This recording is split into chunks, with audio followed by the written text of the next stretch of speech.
जनवल्लभ गिरिवरधारी।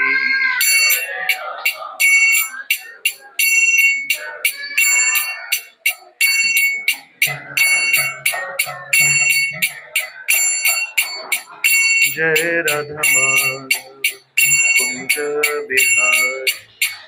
गोपी जनवल्लभ गिरिवरधारी।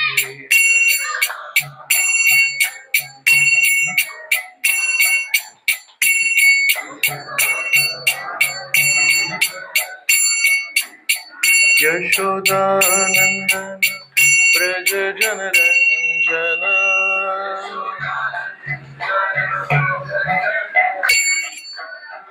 यशोदानंदन ब्रज जनरंजन।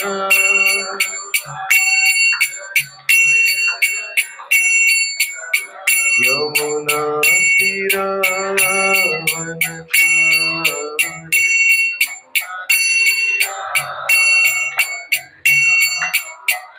यमुना तीरावनचारी।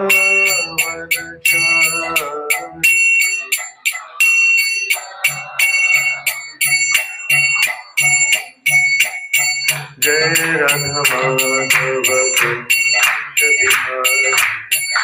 गोपी जनवल्लभ गिरिवरधारी।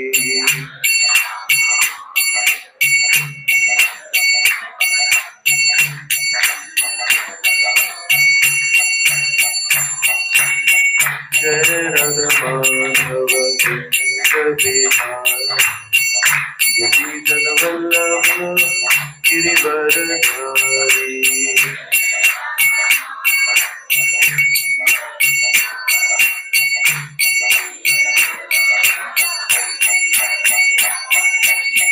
यशोदानंदन ब्रज जनरंजन।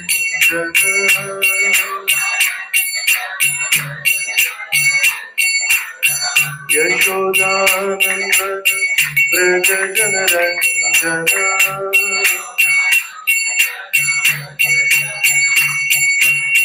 यमुना तीरावनचारी।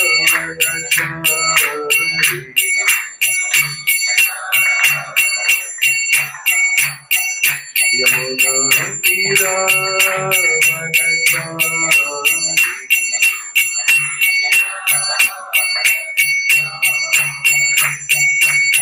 जय राधा माधव कुंज बिहारी।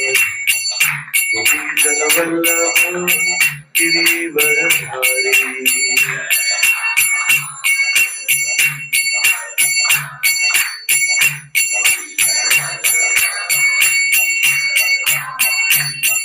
जय राधा माधव कुंज बिहारी। गोपी जनवल्लभ गिरिवरधारी।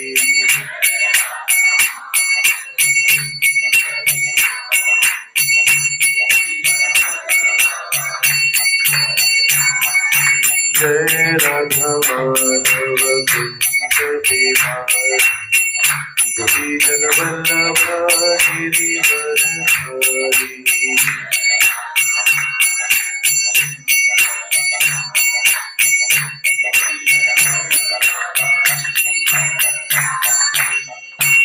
जय हरिनाम संकीर्तन की जय।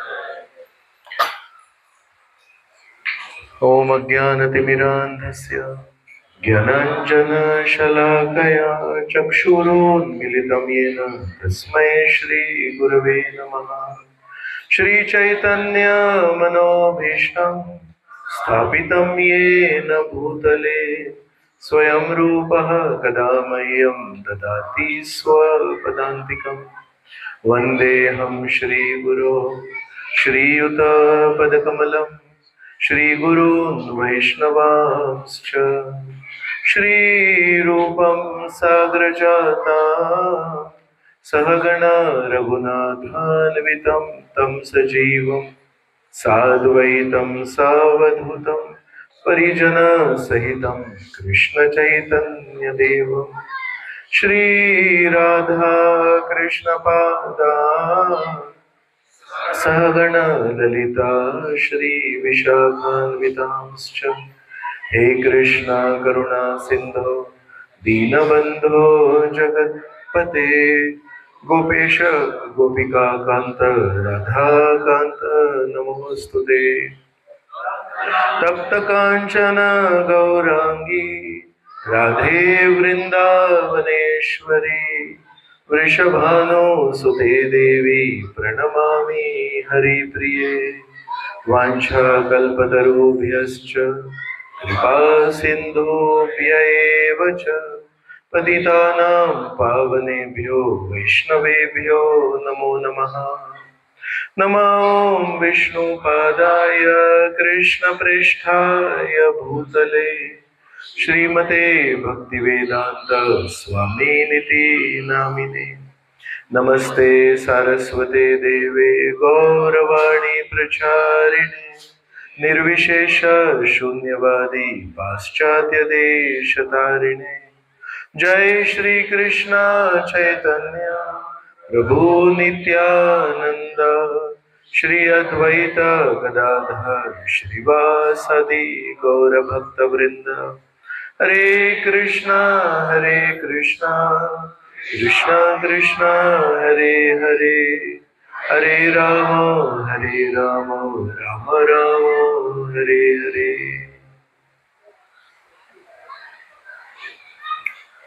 हरे कृष्ण। सर्व भक्तांचं खूप खूप स्वागत। आज आपण श्री जगन्नाथजी या जगात कसे प्रकट झाले यावर चर्चा करणार आहोत।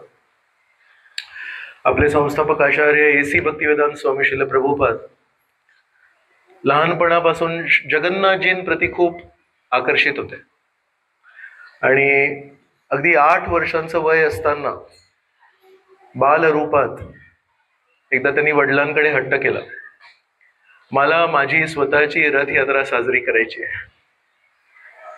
आणि वडील म्हणाले ठीक आहे आपण बघूया, पण त्या काळी रथाची जी काही किंमत होती ती त्यांच्या वडिलांना परवडणारी नव्हती।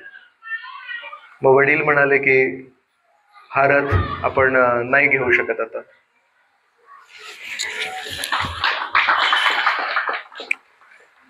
मग काय करायचं? तेव्हा त्यांचं नाव होतं अभयचरण। तर अभयचरण चिडले आणि म्हणाले नाही मला पाहिजे, मला रथ पाहिजे। मग काय? रडारड। लहान मुलं खेळण्यांसाठी जशी रडारड करतात तसं अभयचरण रथासाठी रडारड करतात। मग परतीच्या रस्त्यावर एक कोणी म्हाताऱ्या बाई होत्या, त्यांनी बघितलं अभयचरण रडतोय। मग म्हणाले वडिलांना काय कारण आहे याचं रडण्याचं? म्हणाले नाही याला रथ बनवायचं स्वतः। एक खूप मजेदार गोष्ट झाली, त्या म्हाताऱ्या बाईकडे जुना एक रथ होता आणि जो अभयचरणच्या त्यावेळेसच्या उंचीला अनुसरून होता। असं वाटत होतं की परमेश्वराने त्या म्हाताऱ्या बाईकडे अभयचरणसाठीच तो रथ ठेवला होता। थोडा जुना होता, तर वडिलांनी लगेच तो स्वीकार केला, त्याला डागडुजी केली, दोघांनी मिळून त्याला छान पेंट केलं आणि जसा ओरिजिनल रथ असतो तशा प्रकारे पेंट केलं आणि मग काय तयार रथ।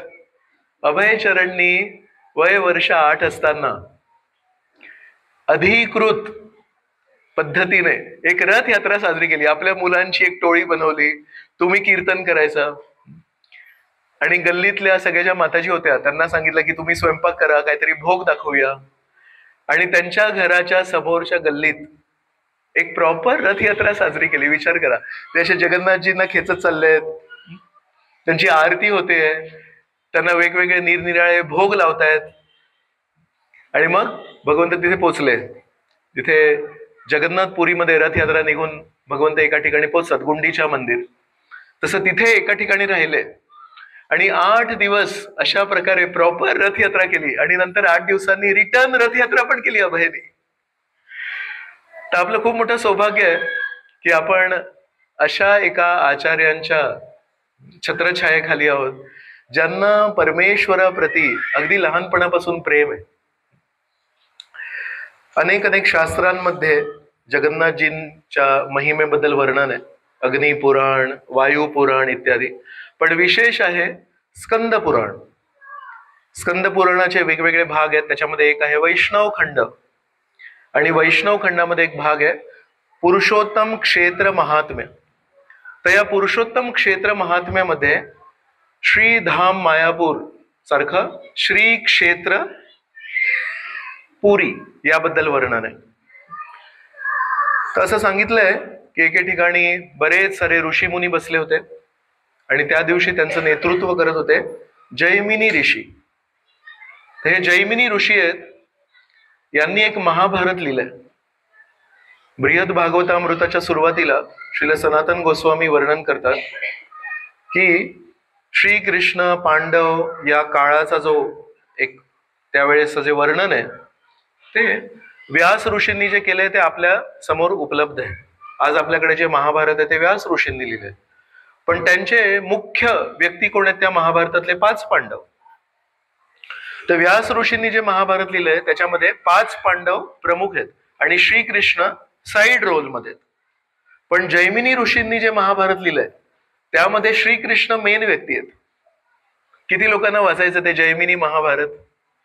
पण सनातन गोस्वामी म्हणतात की दुर्दैवाने आज ते सनातन जैमिनी महाभारत लुप्त आहे. जर कुठल्या पुस्तकालयामध्ये तुम्हाला जुन्या कुठल्या काही पुस्तकांमध्ये सापडलं तर मला लवकरात लवकर संपर्क करा. पण सनातन गोस्वामींचं म्हणणं आहे की ते जैमिनी महाभारत आजकाल मिळत नाही. तर ते जैमिनी ऋषी, तर जैमिनी ऋषींना हे बाकीचे जे ऋषी एकत्र आलेत ते म्हणतात या जगातलं सर्वात श्रेष्ठ तीर्थस्थान कोणतं ते कृपया आम्हाला सांगा म्हणून. आणि जैमिनी ऋषी म्हणतात सगळ्यात पवित्र तीर्थस्थान एक आहे, त्याचं नाव आहे श्री क्षेत्र पुरी. आणि त्याचं वर्णन करतात की महानदी रिव्हर एक महानदी नदीच्या दक्षिणेकडे आणि समुद्राच्या उत्तरेकडे मधली जी जागा आहे त्या क्षेत्राला म्हणतात श्री क्षेत्र पुरी किंवा त्याला म्हणतात पुरुषोत्तम क्षेत्र. पुरुष म्हणजे व्यक्ती, उत्तम सर्वात उत्कृष्ट व्यक्ती. 15वा जो अध्याय आहे भगवद्गीतेचा त्याचं नाव आहे पुरुषोत्तम योग. तर श्रीकृष्णांचं एक नाव आहे पुरुषोत्तम. तर त्या पूर्ण क्षेत्राचं नाव आहे पुरुषोत्तम क्षेत्र. त्या जागेचं नाव परमेश्वरावरून आहे. तर म्हणतात त्या क्षेत्रामध्ये जर कोणी जन्म घेतला तर तो पूर्णपणे निष्पाप जीवन जगतो. आणि श्री चैतन्य भागवतामध्ये वृंदावनदास ठाकूर अनेक वेळा वर्णन करतात की जेव्हा देवता वरून खाली बघतात आणि जगन्नाथपुरीच्या वासींना जेव्हा बघतात, मग ते मनुष्य असतील, पशु असतील, पक्षी असतील, अगदी किडे जरी असतील, तर त्यांना चतुर्भुज वैकुंठ वासी या रूपामध्ये बघतात. आपण जेव्हा पुरीला जाऊ तेव्हा कदाचित आपल्याला दिसणार नाहीत, त्याला एक पवित्र दृष्टी लागेल.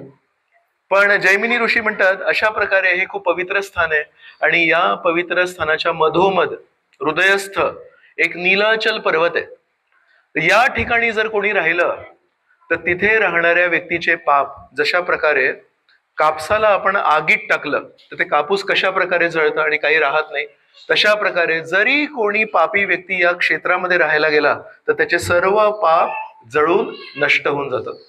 अशा सारखी भूमी या पूर्ण पृथ्वी तलावर कुठेही नाही. मग म्हणतात की 2 प्रकारची सृष्टी असते. एक असते प्राथमिक सृष्टी, त्याला संस्कृत भाषेमध्ये म्हणतात सर्ग, आणि दुसरी असते द्वितीय सृष्टी, त्याला आपण म्हणतो विसर्ग. जसं उदाहरणार्थ मातीपासून आपण विटा बनवतो आणि मग त्या विटांना एकत्र बनवून भिंत बनवतो. तर जेव्हा भिंत बनते तर त्याची सृष्टी जी आहे ती विटांपासून आहे. पण विटा कशा बनल्या? विटांना पण वेगळं बनवायला लागतं मातीपासून. म्हणून मातीपासून जेव्हा विटा बनवतो त्याला आपण म्हणू शकतो की प्राथमिक सृष्टी, आणि त्या विटांना एकत्र करून जेव्हा भिंत बनवतो त्याला म्हणू शकतो द्वितीय सृष्टी. तर प्राथमिक सृष्टी ही नेहमी परमेश्वराकडून होते. जळ, पाणी, वायू, अग्नी हे सगळं परमेश्वर बनवतात, आपण नाही बनवू शकत. तर प्राथमिक सृष्टी केल्यानंतर ब्रह्माजी द्वितीय सृष्टी करतात. त्या पाण्याला घेऊन, त्या अग्नीला घेऊन, त्या वायूला घेऊन, त्या मातीला घेऊन मग हे संपूर्ण जग बनवतात. तर परमेश्वराने तर प्राथमिक सृष्टी केली, पण जेव्हा ब्रह्माजी द्वितीय सृष्टी करत होते तेव्हा त्यांनी बघितलं की या ठिकाणी काय परिस्थिती होणार आहे. काय परिस्थिती होईल की निरनिराळ्या शरीरांमध्ये वेगवेगळे जीवजंतू राहतील. म्हणजे आत्मे जे आहेत त्यांना त्यांच्या कर्मानुसार वेगवेगळे शरीर मिळतील. त्या शरीरांमध्ये वेगवेगळ्या यातना सहन करायला लागतील. काय काय यातना? तर स्कंद क्रमांक 3, अध्याय क्रमांक 8 आणि श्लोक क्रमांक 9 यामध्ये एक खूप सुंदर वर्णन आहे. या मुलांना कोणीतरी 2 मिनिटं जर बसवलं तर आपण काहीतरी चर्चा करू शकतो. तर त्यामध्ये ब्रह्मदेव परमेश्वराला प्रार्थना करतात आणि म्हणतात, मी या जगाचा सृष्टीकर्ता आहे आणि मी या सृष्टीला ओळखतो. आता कोणी एका व्यक्तीने हे घड्याळ बनवलं असेल तर या घड्याळामध्ये काय काय मर्यादा आहेत आणि काय काय याच्यामध्ये वैशिष्ट्य आहेत ते त्याला माहिती आहे ना. तसं ब्रह्मदेव म्हणतात, या जगाची सृष्टी मी केली आहे, मला माहिती आहे या जगामध्ये काय होईल. तर म्हणतात, जे कोणी लोक या जगामध्ये जन्म घेतील त्यांना भूक त्रास करेल, त्यांना तहान त्रास देईल, त्यांना सुख दुःख त्रास देतील, त्यांना कधी कधी भोग करण्याची इच्छा होईल, पण जर त्यांच्याकडे ती भोग वस्तू नसेल तर त्यांना त्रास होईल, कधी कधी चिडचिड होईल. तर त्या श्लोकामध्ये ब्रह्मदेव एक शब्द वापरतात, अच्युत ऋषा. अच्युत हा जो शब्द आहे हा साधारणपणे परमेश्वराला दर्शवतो. अच्युत म्हणजे जो आपल्या कार्यामध्ये कधी कमी नाही पडत, आपल्या भक्तांना रक्षा करण्यामध्ये श्रीकृष्ण कधी कमी नाही पडत. अच्युत, अच्युत म्हणजे जो कधी कमी नाही पडत. आणि ब्रह्मदेव तो अच्युत शब्द कशासाठी वापरतात त्या श्लोकामध्ये? म्हणतात, या जगामध्ये राग हा अच्युत असेल. जर ब्रह्मदेव या जगाची सृष्टी करतायत आणि ब्रह्मदेव जर म्हणतायत अच्युत ऋषा, मग आपल्याला समजायला पाहिजे सृष्टीकर्त्याने हे जग असं बनवलंय, या जगामध्ये जर आपल्याला कोणावर राग आला तर तो अच्युत असेल, तो कधी कमी नाही होणार.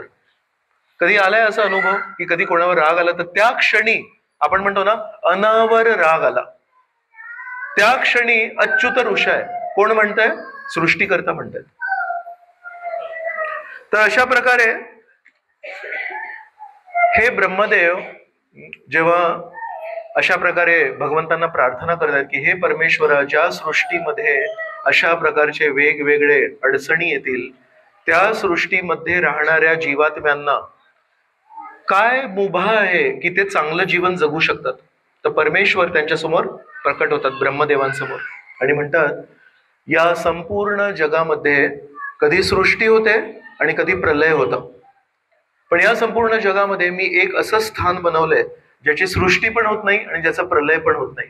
आणि पुन्हा एकदा विष्णू तेच वर्णन करतात, महानदी नदीच्या दक्षिणेला आणि समुद्रेच्या उत्तरेला मध्ये जो भाग आहे त्या जागेचा कधी सृजन होत नाही आणि त्या जागेचा कधी प्रलय होत नाही. ती शाश्वत जागा आहे आणि ती जागा इतकी सुंदर आहे, तू तिथे जाऊन ये. तर ब्रह्मदेव लगेच या प्रदेशात येतात आणि त्या प्रदेशामध्ये बघतात एक खूप सुंदर कल्पवृक्ष असतं. त्या कल्पवृक्षाची सावली सगळ्या दिशांना 3 किलोमीटर पर्यंत, एकच वृक्ष आहे पण त्याच्या फांद्या त्यांची पानं इतके पसरलेले आहेत, 3 किलोमीटर पर्यंत त्याचा तो पेहराव आहे आणि दाट सावली आहे. आणि या कल्पवृक्षाच्या जवळ एक कुंड असतं, त्याचं नाव आहे रोहिणी तीर्थ किंवा रोहिणी कुंड. ब्रह्मदेव जेव्हा हे दृश्य बघत असतात तेव्हा म्हणतात, अरे इतकं सुंदर वटवृक्ष कधी बघितलं नाही, कल्पवृक्ष बघितलं नाही, आणि इतकं सुंदर हे रोहिणी तीर्थ नाही बघितलं. आणि तितक्यात बघतात एक कावळा तिथे येतो आणि त्या कावळा त्या रोहिणी कुंडाच्या पाण्याला स्पर्श करतो आणि जसा त्या पाण्याला स्पर्श करतो त्या कावळ्याचं पण रूपांतर चतुर्भुज वैकुंठवासी व्यक्तीमध्ये होतं आणि तो ब्रह्मदेवांच्या देखत वैकुंठाला प्राप्त करतो.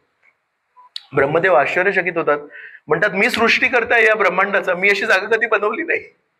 मग त्यांना लक्षात येतं, विष्णू म्हणाले होते ही जी जागा आहे ही तू नाही बनवलीस, ही जागा वैकुंठापासून पूर्णपणे अभिन्न आहे. आणि त्याच्या शेजारी ते बघतात चतुर्भुज नारायणाचं एक रूप असतं आणि त्याच्या शेजारी लक्ष्मी देवी पण असते. आणि हे जे चतुर्भुज नारायणाचं रूप आहे त्यांचं नाव असतं नील माधव. नीलम सारख्या रंगाचे निळे सावळे हे व्यक्ती असतात मूर्ती रूपात. आणि ब्रह्मदेव जेव्हा त्या कावळ्याला बघतात तेव्हा त्यांच्या मनामध्ये पुन्हा एकदा एक इच्छा होते, मला हे विचारायला लागेल.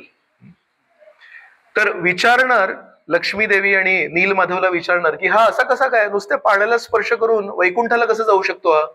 तेव्हा तिथे यमराज पण येतात आणि यमराजांनी पण ते दृश्य बघितलेलं असतं. ते यमराज म्हणतात हा प्रश्न माझा आहे, तुम्ही नाही विचारायचं. यमराज नील माधव आणि लक्ष्मी देवींना म्हणतात तुम्ही मला एक सेवा दिली आहे, जे चुकीची वर्तणूक करतील, जे पाप कृत्य करतील त्यांना शिक्षा द्यायची, आणि जर तुम्ही तुमच्या देखत या अशा रोहिणी कुंडाला तयार केलंय ज्यामध्ये कावळ्यासारखा एक नीच पक्षी जो नेहमी इतर पक्ष्यांना त्रास देतो, कोकिळेचे अंडे खातो, राईट, स्वतःचा कधी तो नीट काही करत नाही, अशा माझ्या डोळ्यासमोर या कावळ्याला जर वैकुंठ वास तुम्ही दिला, मग माझी सेवा मी करू की नाही. तर लक्ष्मी देवी त्यांना म्हणते अजिबात तुझं आणि इतर कोणा देवतांचं या पुरुषोत्तम क्षेत्र मध्ये काहीही स्थान नाहीये. हे स्थान कर्माच्या पलीकडे आहे आणि तू इथे तुझी काही सेवा नाहीये, तुला जी काही सेवा करायची ती तू दुसरीकडे कर. तो यमराज जे खरं दंडाधिकारी आहेत, पूर्ण ब्रह्मांडामध्ये कोणालाही दंड द्यायचा असेल तर मुख्य व्यक्ती ते आहेत, त्यांना लक्षात येतं की माझं इथे काही स्थान नाहीये. तर त्यांना वाईट वाटतं, तर म्हणतात आई मला माफ करा, आणि अजून काही या क्षेत्राच्या महिमेबद्दल जर सांगायचं असेल तर ते पण मला सांगून टाका. तर तेव्हा लक्ष्मी देवी म्हणतात तुला मी एक गोष्ट सांगते. म्हणतात एकेकाळी एक मार्कंडेय ऋषी होते. मार्कंडेय ऋषी यांचा जो आयु आहे खूप लांब आहे. कोणाला माहिती आहे मार्कंडेय ऋषींचा आयु किती? कलियुग आहे, कलियुगाचा आयु आहे 4,32,000 वर्ष. त्याच्या पूर्वी असतो द्वापर युग. द्वापर युगाचा आयु आहे दुप्पट, म्हणजे 8,64,000. त्याच्या आधी असतो त्रेतायुग. त्रेतायुगचा जो अवधी आहे तो आहे 12,96,000. आणि त्याच्या आधी आहे सत्ययुग, त्याचा अवधी आहे 4 गुणिले. टोटल जर बघितलं सत्य त्रेता द्वापर कली तर 43,20,000 वर्ष. तर याला म्हणतात चतुर्युग. एक चतुर्युग म्हणजे सत्य त्रेता द्वापर आणि कली. अशा प्रकारे जेव्हा 1000 चतुर्युग होतात तेव्हा ब्रह्मदेवांचा एक दिवस होतो. तर या 1000 चतुर्युगाला म्हणतात एक कल्प, म्हणजे ब्रह्मदेवांचा एक दिवस. तर मार्कंडेय ऋषींचं आयुष्य आहे 7 कल्प. एवढे लांब जगतात मार्कंडेय ऋषी. तुम्हाला कोणाला इच्छा असेल तर मार्कंडेय ऋषींना प्रार्थना करू शकता लांब जीवनासाठी. मार्कंडेय ऋषी आहेत ते एकदा विचार करतात माझं आयुष्य एवढं लांब आहे, मी बरेच गोष्टी बघितलेत, पण या जगाचा जेव्हा प्रलय होतो ते मी कधी बघितलं नाही. आणि जशी ते इच्छा करतात, ठीक आहे बघा आता प्रलय कसा होतो. तर अचानक तर जेव्हा केव्हा प्रलय होतो या सृष्टीचा, तेव्हा कसा होतो प्रलय की भागवतामध्ये 12व्या स्कंदामध्ये वर्णन केलंय. सूर्याचं जे तापमान आहे ते 12 गुणिले जास्ती होतं, 12 पट होतं. आणि त्या अशा त्या रखरखत्या उन्हामध्ये सगळं काही जळून भस्म होतं आणि सगळं काही नष्ट होतं. आणि त्यानंतर एक विशेष ढग असतात, त्यांचं नाव असतं संवर्तक ढग. तर ते संवर्तक ढग येतात आणि त्या अशा ब्रह्मांडाला जी आग लागली आहे त्याला मग पाण्याने सगळीकडे पाणी पाणी पाणी भरून जातं. तर मार्कंडेय ऋषींचं कारण जीवनाचं आयु एवढं लांब आहे तर त्यांचा मृत्यू नाही होत.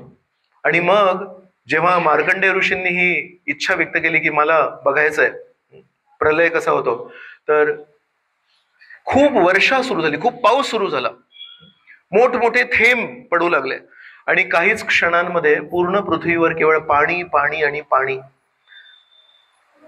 वारा वाहू लागला, थंडगार एक वातावरण निर्माण झालं. तर आपण पण कधी पावसात जर फसलो तर केवळ त्या पावसाच्या ओलाव्याने पण थंडी वाजते ना, आणि त्याच्यामध्ये जर थंडगार वारा चालू असेल तर विचार करा काय परिस्थिती होईल.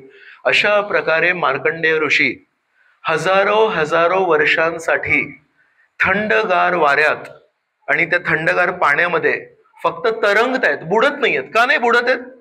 दुसरा कोणी व्यक्ती असता तर बुडाला असता. एवढं ते खोल होतं पाणी, समुद्राचं पाणी होतं, पण का नव्हते मरत? कारण त्यांचा आयु लांब आहे. तर कधी कधी त्यांनाही प्रश्न पडला असेल की माझा आयुष्य एवढं लांब आहे. थंडगार पाणी, थंडगार वारा आणि तिथे मोठमोठे मासे आहेत. तर त्यांना त्या तशा समुद्रामध्ये मृत्यू पण येत नाहीये, खायला काही नाहीये, ते पाणी पिऊ नाही शकत कारण नद्या नाही आहेत, सगळं समुद्र आहे. तर प्यायला एक थेंब पाणी नाही, जरी सगळीकडे पाणी आहे. खायला काही नाही, मृत्यू येत नाही. आणि त्या परिस्थितीमध्ये मोठमोठे व्हेल मासे खाणारे एक तिमिंगिला मासे असतात. तिमिंगिला मासा म्हणजे तिमी नावाचा एक मासा असतो, तो खूप मोठा असतो.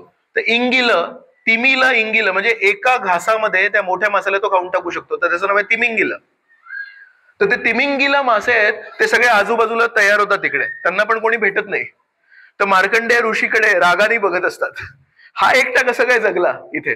अशा प्रकारे मार्कंडेय ऋषी अनेक अनेक हजारो हजारो वर्ष त्या समुद्राच्या थंडगार वातावरणामध्ये कसे बसे जिवंत राहतायत, मृत्यू येत नाही, खायला काही नाही, प्यायला काही नाही. विचार करा काय परिस्थिती झाली असेल त्यांची. आणि अशा परिस्थितीमध्ये अचानक बघतात एक भूखंड दिसतो त्यांना, छोटासा, आणि त्या भूखंडावर एक वटवृक्ष दिसतो. म्हणतात मी एवढ्या वर्षांपासून इथे नुसता लाटांनी इकडे तिकडे फेकल्या जातोय आणि मला कधी दिसला नाही हा भूखंड, पण त्यांना दिसतो तो. जवळ जाऊन बघतात तर त्या भूखंडावर ते जे वटवृक्ष आहे त्याच्या फांदीवर एक पान असतं, बरेच पान आहेत पण एक पान, आणि त्या एका पानावर एक लहानसं बाळ असतं, गोड आकर्षक बाळ. तर एकतर हजारो हजारो वर्ष त्रासलेले आहेत मार्कंडेय ऋषी, भूक लागलीये, तहान लागलीये, थंडी वाजते, आणि त्या तशा परिस्थितीमध्ये जर एक भूखंड दिसला तर जातील ना. तर तिथे जाऊन त्या बाळाला जेव्हा बघतात, त्या बाळाच्या शरीरातून एक खूप छान असा प्रकाश येत असतो. त्या बाळाचा शरीराचा जो रंग आहे इंद्र नील मणी सारखा असतो.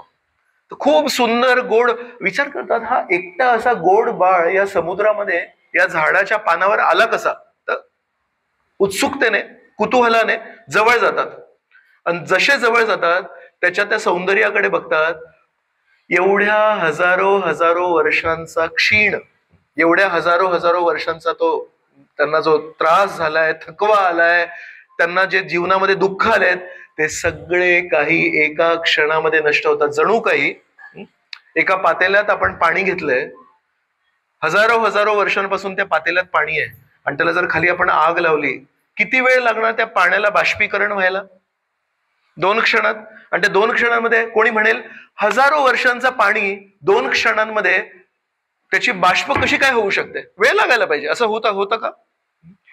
तर विचार करा, हजारो हजारो वर्षांपासून यांच्या मनातलं जे दुःख होतं ते त्या लहानशा बाळाचं दर्शन घेऊन समाप्त होतं. तर म्हणून कृष्ण भक्ती म्हणजे काय?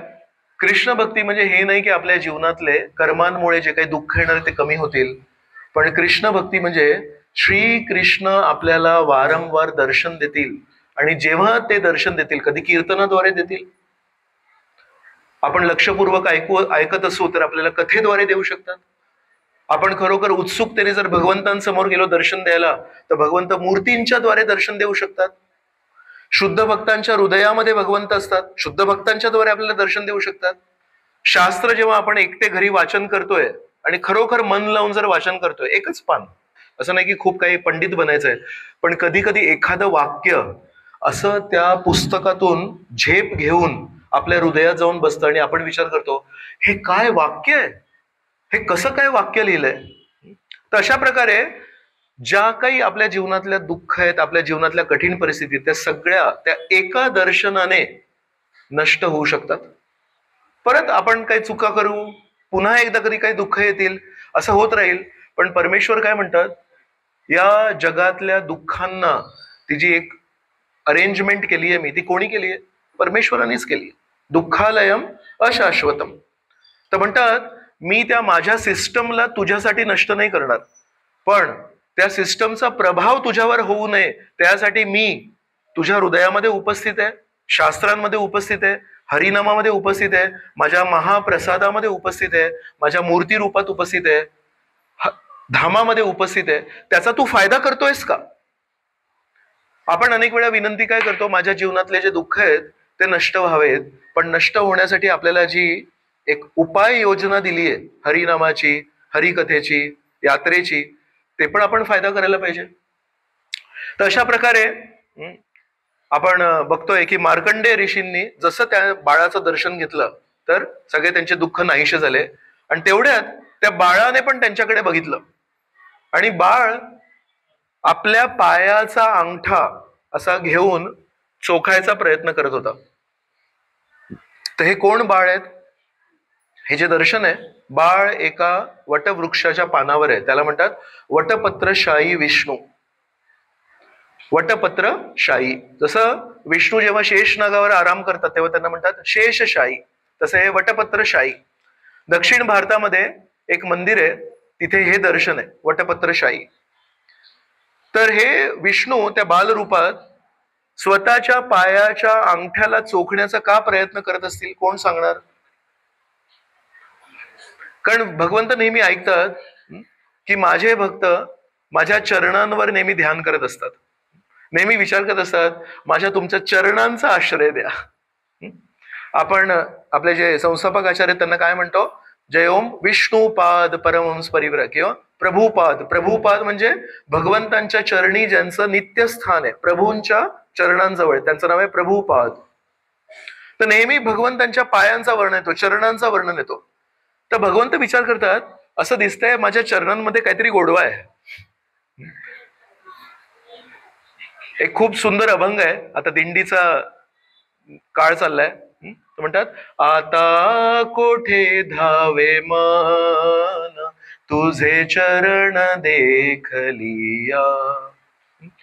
तुझे चरण बघितले, आता कुठे धावे मन, आता कुठे मन धावू शकतं तुझे सुंदर चरण बघितल्यावर. तर विष्णू पण कधी कधी विचार करतायत माझ्या पायांच्या बोटांमध्ये कुठे मध आहे का, कुठे काही अमृत आहे का कुठे मला. तर म्हणून भगवंत स्वतःच्या पायाचा अंगठा असा चोखत होते, आणि ते दृश्य बघून मार्कंडेय ऋषी म्हणतात किती हे सुंदर दृश्य आहे. आणि तेव्हा त्या बाळाने मार्कंडेय ऋषींकडे बघितलं आणि असं हवा आतमध्ये घेतली. कधी म्हणतात की त्यांनी श्वास घेतला, असा श्वास घेतला. अचानक मार्कंडेय ऋषी, आजूबाजूला तर काही नाही, समुद्र होता, पण मार्कंडेय ऋषी अशा त्या बाळाच्या नाकाच्या नाकपुडीमध्ये खेचले गेले आणि बघितले की मी त्या बाळाच्या शरीराच्या आतमध्ये प्रवेश केलाय.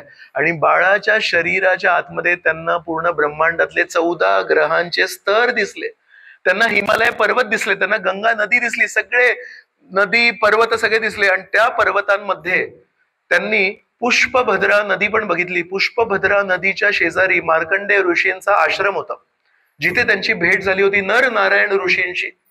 तर त्यांनी अरे हे माझा आश्रम, ही ती नदी जिथे मी राहत होतो, ते सगळं बघितलं. आणि आतमध्ये पोटात आहेत पण त्यांना नॉर्मल एक ब्रह्मांड दिसतंय.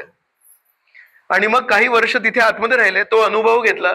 आणि अचानक पुन्हा एकदा वादळ वारं सुरू झालं, आणि जेव्हा वादळ वारं सुरू झालं तेव्हा परत त्या वादळामध्ये पण खेचले गेले. आणि परत बघितलं तर काय, त्या बाळाच्या नाकपुड्यातून बाहेर आले आणि पुन्हा एकदा बाळासमोर आहेत. आणि मग त्यांनी या बाळाला प्रार्थना अर्पण केल्या, म्हणाले तुम्ही कोण आहात? मी तुमच्या श्वासामध्ये तुमच्या आतमध्ये गेलो आणि पूर्ण ब्रह्मांड तुमच्या पोटात आहे, आणि परत तुमचा श्वासोश्वास जेव्हा बाहेर आला तेव्हा पुन्हा एकदा तुमच्या बाहेर, तुम्ही कोण आहात? मग त्यांनी म्हटलं मी विष्णू आहे, मी भगवंत आहे, आणि तुझी इच्छा होती ना, तुला प्रलय अनुभव करायचा होता म्हणून हे सगळं केलं. मार्कंडेय ऋषींना लक्षात आलं परमेश्वरासमोर गेल्यावर इच्छा कोणत्या व्यक्त करायच्या ते पण शिकून जायला पाहिजे. जर कधी प्रामाणिकपणे एक चुकीची इच्छा केली आणि ती पूर्ण झाली तर नंतर पश्चाताप होऊ शकतो, परमेश्वरा ही इच्छा मी का केली, दुसरी कुठली तरी चांगली इच्छा करायला पाहिजे होती. मग प्रलयाचं तर परिस्थिती झाली होती, निवळली होती. तर मग आता ते जे सगळं पाणी जे साचलं होतं सगळीकडे, ते सगळं पाणी शांत झालं. पण मार्कंडेय ऋषींनी विचार केला जर हे असं ठिकाण आहे जिथे मला विष्णूंचं दर्शन झालं तर हे पवित्र ठिकाण आहे, मी आता माझ्या त्या पुष्पभद्रे नदीच्या काठावर जे माझा आश्रम होता तिथे नाही जाणार, मी इथेच राहणार. तर ते कुठलं स्थान होतं? ते लक्ष्मी देवी सांगते की ते आहे पुरुषोत्तम क्षेत्र जगन्नाथपुरी धाम. तर म्हणून लक्ष्मी देवीने सांगितलं की प्रलयाच्या वेळेस नष्ट नाही होत आणि सृष्टीच्या वेळेस ते स्थान परत प्रकट होत नाही. तर आज पण जर आपण जगन्नाथपुरीला गेलो तर तिथे आपल्याला मार्कंडेश्वर शंकरजी मिळतील. मार्कंडेश्वर शंकरजी म्हणजे मार्कंडेय ऋषी हे तिथेच थांबले, आणि जेव्हा प्रलयाचं पाणी शांत झालं तेव्हा शंकरजी तिथे आले.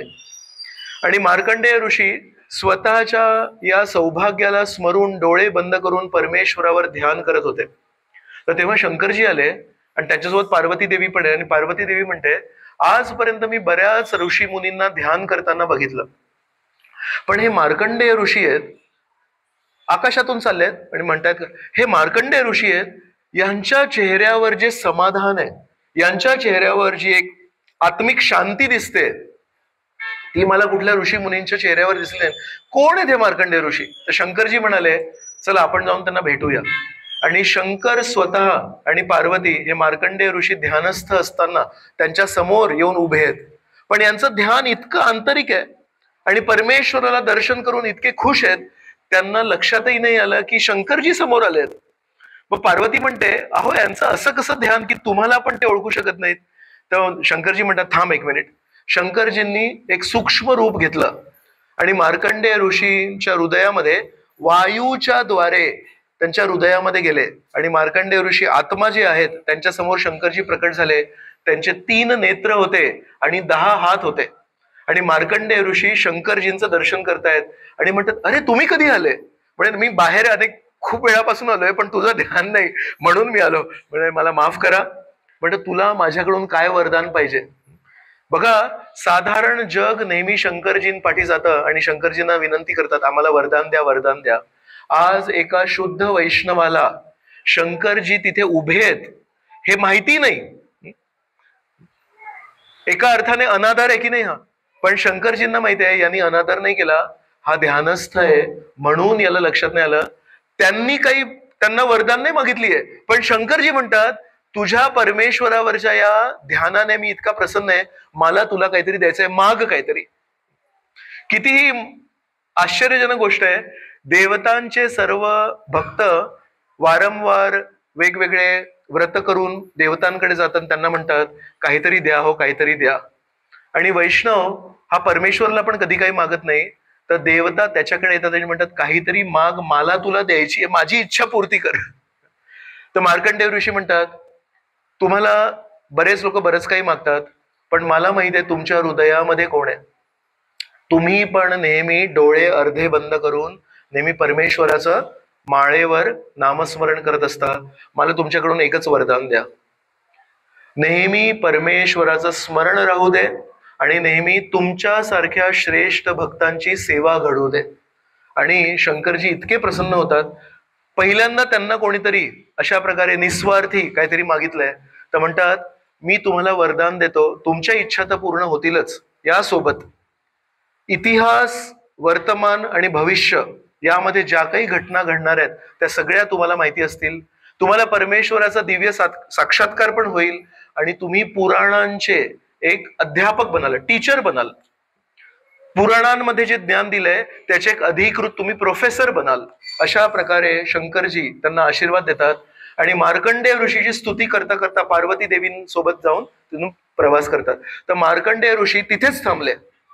मग त्यांनी आपल्या आश्रमाला नाही गेले आणि शंकरजींची पूजा केली. तर आज पण आपण जगन्नाथपुरीला गेलो, तिथे मार्कंडेश्वर शिव आहेत आणि त्याच्या जवळ जिथे मार्कंडेय ऋषी राहत होते ते मार्कंडेय सरोवर पण आहे. आणि यमराज त्यांनी त्या कावळ्याची गोष्ट बघितली की कावळ्याला त्या रोहिणी तीर्थाच्या स्पर्शाने वैकुंठ निवास मिळाला. तर तिथे यमराज पण थांबले. यमराजांनी पण मार्कंडेय ऋषी सारखे शंकरजींची सेवा केली तिथे. आणि त्या भगवंतांना आज त्या मंदिरामध्ये नाव आहे यमेश्वर म्हणून. तर टोटा गोपीनाथ मंदिर आहे जिथे काही भक्तांना माहिती आहे. तर टोटा गोपीनाथ मंदिराच्या जवळ एक यमेश्वर टोटा पण आहे. ओडिसा भाषेमध्ये टोटा म्हणजे गार्डन, तर टोटा गोपीनाथ म्हणजे गोपीनाथजींचं गार्डन आणि यमेश्वर टोटा म्हणजे यमेश्वरचं तिथे एक उपवन आहे किंवा एक बगीचा आहे, तर ते यमेश्वर. तर यमराजांनी पण तिथे सेवा केली. मग हे सगळं वर्णन केल्यानंतर लक्ष्मीदेवी आता म्हणतात की यमराज आता तुम्ही जाऊ शकता. आणि ब्रह्मदेवांना थांबवलं आणि ब्रह्मदेवांना सांगितलं, तुम्हाला आता मी एक सेवा देते. हा आता एका ब्रह्मदेवांच्या एका दिवसामध्ये 14 मनू असतात. तर आता कुठले मनू चालू आहेत कोणाला माहिती आहे? आता 7वे मनू चालू आहेत. 7वे मनू आहेत वैवस्वत मनू. अशा प्रकारे पूर्वी एक मनू आहे त्यांचं नाव आहे स्वारोचिष मनू. तर लक्ष्मीदेवी सांगतात, जेव्हा स्वारोचिष मनू त्यांचं जेव्हा मन्वंतर येईल तेव्हा त्याच्या सत्ययुगामध्ये एक इंद्रद्युम्न नावाचे राजा असतील आणि ते इंद्रद्युम्न नावाचे जे राजा आहेत त्यांना भगवंतांबद्दल खूप प्रेम आहे. तुम्ही त्यांना भगवंतांची मूर्ती स्थापित करण्यामध्ये मदत करा. ही आज्ञा लक्ष्मी देवी ब्रह्मदेवांना देतात आणि म्हणतात आता तुम्ही जाऊ शकता. तर म्हणून जगन्नाथजींचं जे प्रकटीकरण आहे, जगन्नाथजी जे अवतरलेत ते या सत्ययुगामध्ये नाही आहेत. आता कली आहे, त्याच्या आधी जो द्वापर, त्रेता आणि सत्ययुग होता, हा जो सत्ययुग आहे हा वैवस्वत मनुचा सत्ययुग आहे, त्याच्यामध्ये नाही आहेत ते, त्याच्या पूर्वीच्या सत्ययुगातले आहेत. म्हणजे जगन्नाथजी ही किती वर्षांपासून दर्शन देत आहेत याची आपण गणना नाही करू शकत. तर इंद्रद्युम्न नावाचे एक राजा होते, शुद्ध भक्त होते आणि अवंती देशचे राजा होते. अवंती देश म्हणजे आज उज्जैन ज्याला आपण म्हणतो मध्य प्रदेशमध्ये, त्याच्या जवळ अवंती देश आहे. अवंती देश अजून एक खूप महत्वाच्या एका गोष्टीसाठी फेमस आहे. काय बरं? की कृष्ण आणि बलराम यांचं ते विद्या क्षेत्र आहे.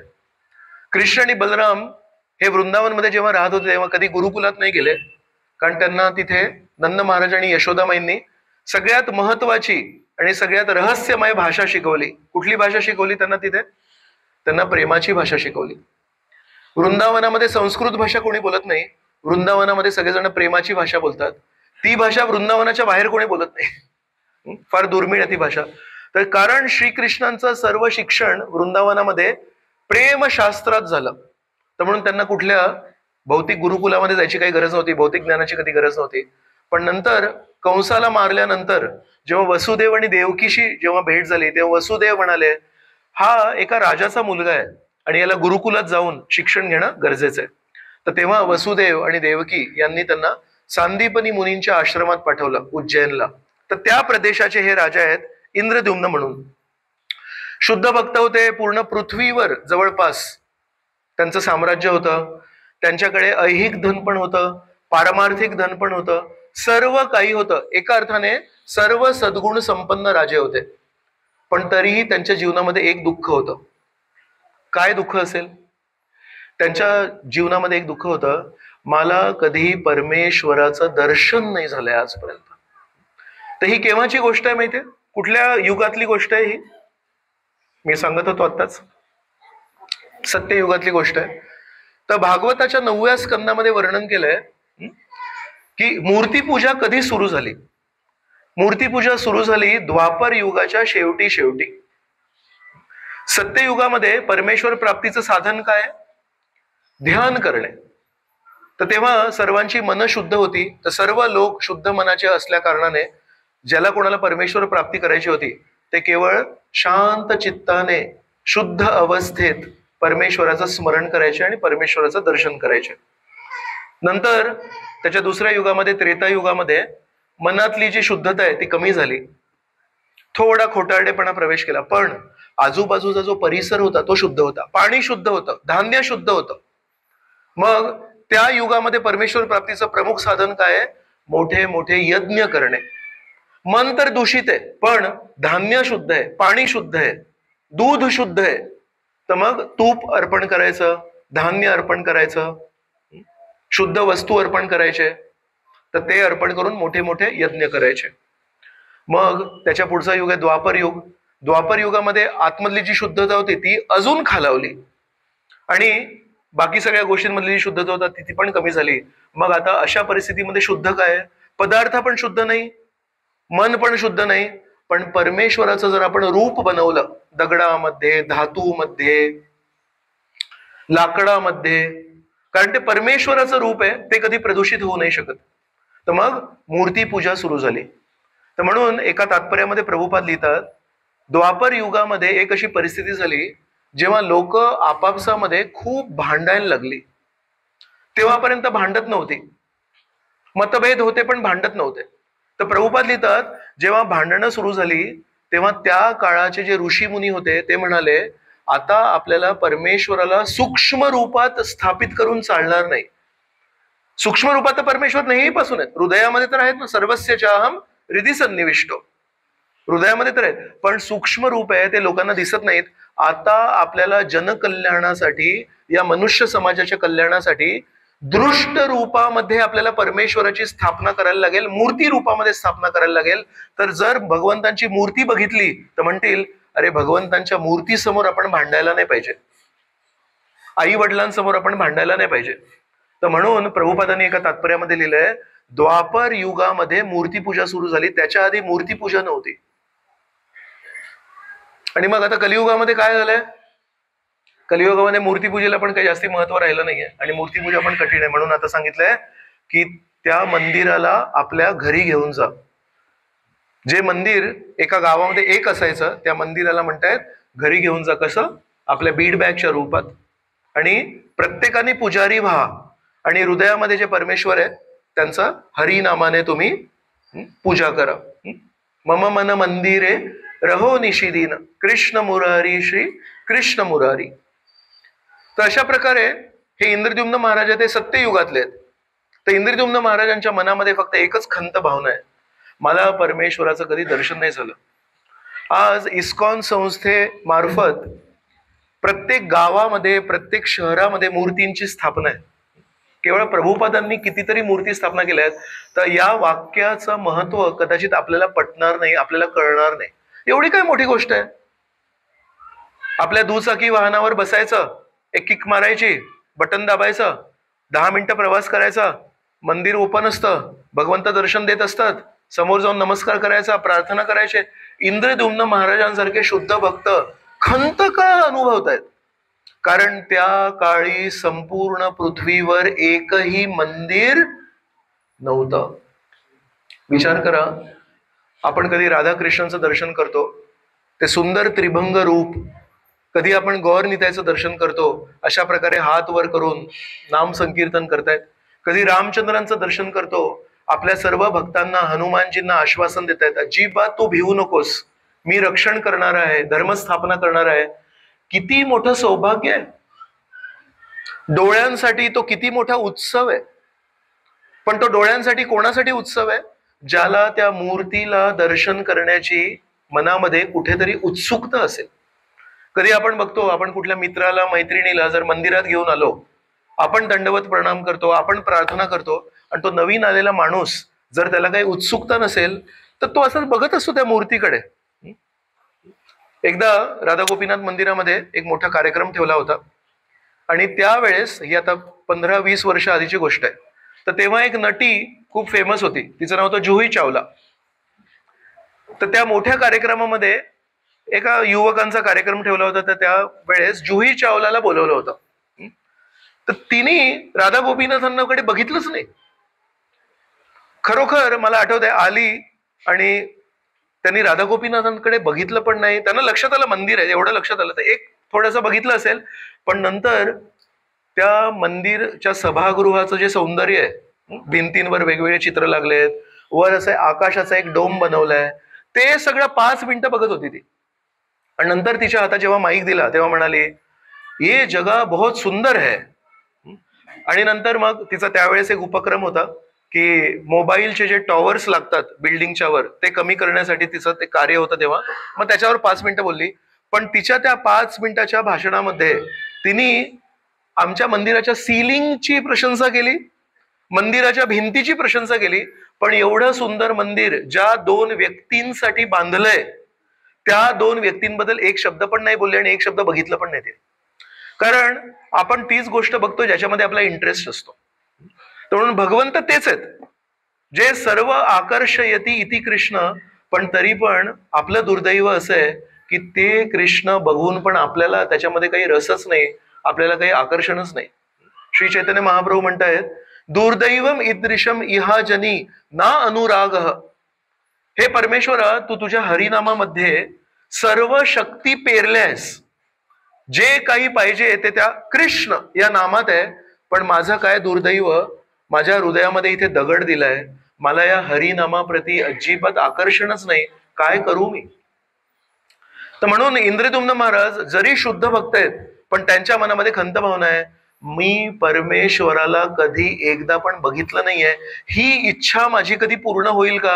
आणि आपण लोक आहे, प्रत्येक शनिवारी एक फीस्ट असते, प्रत्येक शनिवारी एक कार्यक्रम असतो, संडेला मॉर्निंग भागवतम क्लास असतो. कधी कधी आपल्याला वाटतं एवढे सगळे कार्यक्रम का होत असतात? थोडे कमी कार्यक्रम करायला पाहिजेत. वारंवार मंदिरात जायला लागतं, वारंवार दर्शन घ्यायला लागतं, वारंवार दंडवत प्रणाम करायला लागतो. आणि इंद्रद्युम्न महाराज शुद्ध भक्त म्हणतायत, भगवंतांचं दर्शन कधी होणार? तर त्या सभेमध्ये बरेच ऋषीमुनी बसले होते. एक म्हातारे व्यक्ती होते, ते उभे झाले आणि म्हणाले, तुम्हाला भगवंतांचं दर्शन पाहिजे? म्हणाले, हो. मी तुम्हाला सांगतो. म्हणाले, मी लहानपणापासून या पृथ्वीवर भ्रमण करतोय, लहानपणापासून मी साधूंचं जीवन जगतोय. आणि मला अजूनही आठवतंय, मी जेव्हा युवा अवस्थेत होतो तेव्हा मी नदीच्या दक्षिणेला आणि समुद्राच्या उत्तरेला जे स्थान आहे तिथे गेलो होतो. आणि तिथे एक धनदाट जंगल आहे आणि त्या जंगलामध्ये एक कल्पवृक्ष आहे आणि त्या कल्पवृक्षाच्या शेजारी एक रोहिणी तीर्थ आहे आणि त्या रोहिणी तीर्थाच्या शेजारी एक नीलम दगडाचं एक सुंदर नील माधव म्हणून मूर्ती आहे. तिथे लक्ष्मी नारायण राहतात. आणि मी जेव्हा तिथे गेलो, पूर्ण पृथ्वीवर फक्त एकच मूर्ती आहे परमेश्वराची. आणि तुम्हाला मी सांगू शकतो, त्या मूर्तीचं जेव्हा दर्शन मी घेतलं तेव्हा तिथे मी बेशुद्ध पडलो. इतकी सुंदर ती नील माधवची मूर्ती आहे की काय सांगू तुम्हाला. आणि त्या मूर्तीचं दर्शन करून मी जेव्हा बेशुद्ध पडलो तेव्हा काही तिकडल्या भक्तांनी मला उभं केलं आणि मी त्या मूर्तीचं दर्शन करत बसलो. मला भूक पण नाही, मला तहान नाही, मी फक्त त्या मूर्तीचं दर्शन करत बसलो. काय त्यांचे ते डोळे, असे कमळाच्या पाखळांसारखे असे सुंदर सुंदर मोठे डोळे, काय त्यांचे ते हात, नेहमी आपल्या भक्तांना अभय दान देणारे, भिवू नकोस, मी तुझी रक्षा करीन. मग म्हणाले, मी त्या रात्री तिथेच थांबलो आणि त्या रात्री अचानक खूप सुंदर असा सुगंध तिथे दरवळू लागला आणि मी विचार करू लागलो, हा कुठल्या फुलांचा सुगंध आहे. तेवढ्यात मी बघितलं, आकाशातून सर्व देवी देवता एक एक करून येत होते आणि स्वर्गातले कदाचित त्यांनी फुलं आणले होते नील माधवला अर्पण करण्यासाठी. आणि मग मी बघितलं, हे जे पुजारी लोक होते त्यांनी मला काही महाप्रसाद आणून दिला. तो महाप्रसाद जसा मी माझ्या जिभेवर टाकला, मला एक दिव्य आनंद मिळाला. माझं पोटाची भूक नाही भरली, पण माझ्या आत्म्याची वर्षानुवर्षांची जन्मोजन्मींची जी भूक होती ती भरून निघाली आणि त्याची जी चव होती ती दिव्य होती. आणि मी त्या पुजाऱ्यांना विचारलं, हे तुम्ही मला काय दिलंय? हे अन्न मी आजपर्यंत असं कधी खाल्लं नाही. तेव्हा त्या पुजाऱ्यांनी सांगितलं, हा नील माधवचा महाप्रसाद आहे, हा विशेष महाप्रसाद आहे. दर रात्री स्वर्गातले देवी देवता येतात, त्यांना पुष्प अर्पण करतात, त्यांच्यासाठी भोग बनवून आणतात आणि तो महाप्रसाद तुम्हाला मिळालाय. हा महाप्रसाद कधी कोणाला मिळत नाही. आणि हे राजन इंद्रद्युम्न महाराज, मला आजही आठवतोय त्या महाप्रसादाची चव. आजपर्यंत मी तसा महाप्रसाद नाही घेतलाय. तुम्हाला परमेश्वराचं दर्शन बघायचं या डोळ्यांनी, लवकरात लवकर पुरुषोत्तम क्षेत्र पुरी इथे जा आणि तिथे नील माधव आजही तुमची वाट बघतायत. इंद्रद्युम्न महाराजांच्या पूर्ण आयुष्यात जेवढ्या उत्कंठा होती, जेवढ्या अपेक्षा होत्या, त्या सर्व अपेक्षांचं सारांश होतं ही एक अपेक्षा, परमेश्वराचं दर्शन. तर म्हणाले, पटकन मला जायचंय. तर आपल्या मुख्यमंत्र्याला म्हणाले, थोडी एक शहानिशा कर की कसा प्रवास करायचा वगैरे. कारण हा काय म्हणाला होता, साधू म्हणाला होता, घनदाट जंगल आहे, तर त्या जंगलामध्ये मी कसं शोधू म्हणून. तर मुख्यमंत्र्यांचा एक भाऊ होता, त्याचं नाव होतं विद्यापती. विद्यापती म्हणाला, मला राजांची सेवा करायची आहे, मला आज्ञा द्या, मी जाऊन बघतो. आणि विद्यापती त्या दिशेने निघाला, जंगलापर्यंत पोहोचला, महानदीपर्यंत पोहोचला. महानदीमध्ये त्यांनी आंघोळ केली, स्नान केली. त्या रात्री महानदीच्या काठावर थांबला आणि मग हळूहळू जंगलामध्ये प्रवेश केला. मग तिथपर्यंत पोहोचला. तिथे एका जागा होती, तिथे शंकरजींचं मंदिर होतं. त्या मंदिराचं नाव होतं भुवनेश्वर. भुवन म्हणजे हे पूर्ण जग आणि या जगाचे मालक कोण आहेत, तर शंकरजी आहेत. तर भुवनेश्वरची काय स्टोरी आहे? भुवनेश्वरची स्टोरी आहे, शंकरजींची पत्नी होती सती आणि सतीचे जे वडील होते प्रजापती दक्ष, हे खूप श्रीमंत घराण्याचे होते आणि सतीचं पण खूप श्रीमंत घराणं होतं. पण त्यांनी लग्न केलं कोणाशी, शंकरजींशी. तर शंकरजी तर नीट वस्त्र पण नाही घालत, शंकरजी कधी सोन्याचे दागदागिने नाही घालत. पूर्ण पृथ्वीचे मालक आहेत, पण त्यांच्या शरीरावर एक दागिना नाही, एक माळ नाही आणि एक अंगठी नाही, बरोबर. तर त्यांच्या सासऱ्याकडले जे लोक होते, म्हणजे सतीच्या माहेरचे जे लोक होते, ते नेहमी शंकरजींना नावं ठेवायचे आणि सतीला नेहमी विचार करायचे, तू कोणाशी लग्न केलंस, ज्याचं स्वतःकडे घर नाही, जो कधी नीट कपडे नाही घालत आणि विचित्र लोकांशी त्याची संगत असते, भूत पिशाच यांच्याशी त्यांची संगत असते, अशा व्यक्तीशी तू लग्न का केलंस. तर ते वाढत वाढत मग शंकरजींना वाटलं, कमीत कमी माझ्या सासरच्या लोकांना थोडं आश्वासन देण्यासाठी मला एक चांगलं घर बांधायला पाहिजे. तर म्हणून वाराणसी किंवा ज्याला आपण काशी म्हणतो मराठीत, ते शहर शंकरजींनी स्वतःसाठी बांधलं. मग काशीमध्ये कोण राहतात? विश्वेश्वर, शंकरजी राहतात. तर शंकरजी आणि सती हे अनेक अनेक वर्ष, या बाळाला कोणीतरी सांगणार, शंकरजी आणि सती यांना तिथे राहण्यासाठी त्यांनी ती जागा बनवली. पण त्यांना शेवटी त्या शहरामध्ये, त्या ऐश्वर्यामध्ये राहण्याची सवय नाही शंकरजींना. तर काही वर्षांनी परत ते निघून गेले कैलाशासाठी. मग आता त्या शहराला त्यांनी एका राजाच्या हवाले केलं. तर त्या राजाचं नाव होतं काशीराज. तर हा जो काशीराज आहे, याचा एक मित्र होता, तो श्रीकृष्णांचा एक चुलत भाऊ होता, त्याचं नाव होतं पौंड्रक म्हणून. तर त्याचे वडील पण वसुदेव. तर वसुदेवाच्या मुलाचं नाव काय? वासुदेव. तर म्हणून श्रीकृष्णांचं एक नाव आहे वासुदेव. तर तो पौंड्रक जो होता त्याचं पण नाव, कारण तो वसुदेव पुत्र आहे, तर एका अर्थाने त्याचं पण नाव वासुदेव आहे. पण वासुदेव या नावाचा एक विशेष अर्थ लागतो. वासुदेव म्हणजे कोण? श्रीकृष्ण. तर तो पौंड्रक आहे, तो म्हणायला लागला मी पण वासुदेव आहे. हा जो कृष्ण आहे हा खोटा वासुदेव आहे आणि मी खरा वासुदेव आहे. आणि त्यांनी काय केलं, एका कार्पेंटरला घेतलं आणि 2 खोटे हात बनवले आणि ते आपल्या इथे 2 खांद्यांना कृत्रिमपणे लावले, शंख आणि चक्र. आणि त्यांनी आपल्या मंत्र्यांना विचारलं, सुंदर कोण दिसतो? तो कृष्ण सुंदर दिसतो की हा, तो वासुदेव सुंदर दिसतो की हा वासुदेव सुंदर दिसतो? तर सगळे मंत्री म्हणतात जगायचं तर तुम्ही सुंदर दिसता. तर त्या पौंड्रकला त्या मंत्र्यांचं खोटं बोलणं खरं वाटायला लागलं आणि विचार करायला लागला की हे श्रीकृष्ण जे आहेत हे खोटे वासुदेव आहेत आणि मी त्यांच्यापेक्षा जास्ती सुंदर दिसतो. अशा या भ्रांत भावनेमध्ये या पौंड्रक वासुदेवनी काय केलं असेल, त्यांनी श्रीकृष्णांना पत्र लिहिलं आणि म्हणाले तू जर खरा वासुदेव असशील तर युद्धभूमीमध्ये भेट होईल तुझ्यासोबत, चल ये म्हणून. श्रीकृष्णाने जेव्हा ते पत्र वाचलं तेव्हा मन मोकळेपणाने हसले आधी आणि म्हणाले काय मस्त आहे हा, मलाच पत्र लिहून म्हणतो की तो खरा वासुदेव आहे आणि मी खोटा वासुदेव म्हणून, चला बघूया काय होतंय म्हणून. आणि युद्धभूमीवर गेले आणि पौंड्रक अशा प्रकारे ते खोटे हात लावून खरोखर श्रीकृष्णांना म्हणतोय जर तू जिवंत राहायचं असेल तर तू परत निघून जा, नाहीतर मी तुला आज युद्धभूमीमध्ये मारून टाकेन. श्रीकृष्ण म्हणाले चला आता गंमत वगैरे खूप झाली. श्रीकृष्णाने सुदर्शन चक्र पाठवला, त्या पौंड्रकला मारून टाकलं. समाप्त झाला पौंड्रक. पौंड्रकच्या शेजारी तो काशीराज होता. काशीराजला पण त्या सुदर्शन चक्राने शिरच्छेदन केलं आणि त्याचं जे शिर होतं ते दूर फेकलं. तर ते पडून कुठे पडलं? काशीमध्ये पडलं. तर काशीमधले जे लोक होते त्यांना वाटलं आमचे राजे पौंड्रकच्या बाजूने युद्ध करण्यासाठी गेले होते आणि श्रीकृष्णांशी युद्ध केलं, कदाचित आमच्या राजांनी श्रीकृष्णांना मारलं आणि श्रीकृष्णांचं शिर पडलं इकडे. पण जवळ जाऊन बघितलं तर त्याचे कुंडल होते ते त्यांच्याच राजांचे होते. मग त्यांना लक्षात आलं अरे हे तर आपल्याच राजाला मारलं. तर त्या राजाचा एक मुलगा होता, त्याचं नाव होतं सुदक्षिण म्हणून. सुदक्षिणला खूप राग आला. सुदक्षिण म्हणायला लागला माझ्या वडिलांना श्रीकृष्णांनी मारलं, मी या श्रीकृष्णांना सोडणार नाही. मग आता काय करायला लागेल? तर शंकरजींची आपण मदत घेऊया. तर काशीमध्ये राहतोय तो आणि काशीचे कोण विशेष देवता? विश्वेश्वर. तर त्यांनी विश्वेश्वराला प्रार्थना केली मला श्रीकृष्णांना मारायचंय. तर शंकरजी म्हणतात या मूर्ख व्यक्तीच्या वडिलांना श्रीकृष्णांनी आत्ताच मारलंय. पण आता जर कोणी ठरवलं असेल की मला नरकात जायचंच आहे तर किती आपण विनवण्या करायच्या, नको जाऊ नको जाऊ म्हणून. तर म्हणून शंकरजी म्हणाले एक काम कर, तू पूजा कर आणि बघूया पुढे काय होतं. तर त्यांनी तांत्रिक पूजा सुरू केली. तांत्रिक पूजा म्हणजे वाईट उद्देशाने वाईट गोष्ट करण्याची त्यांनी पूजा सुरू केली. आणि एक दक्षिणा अग्नी असते.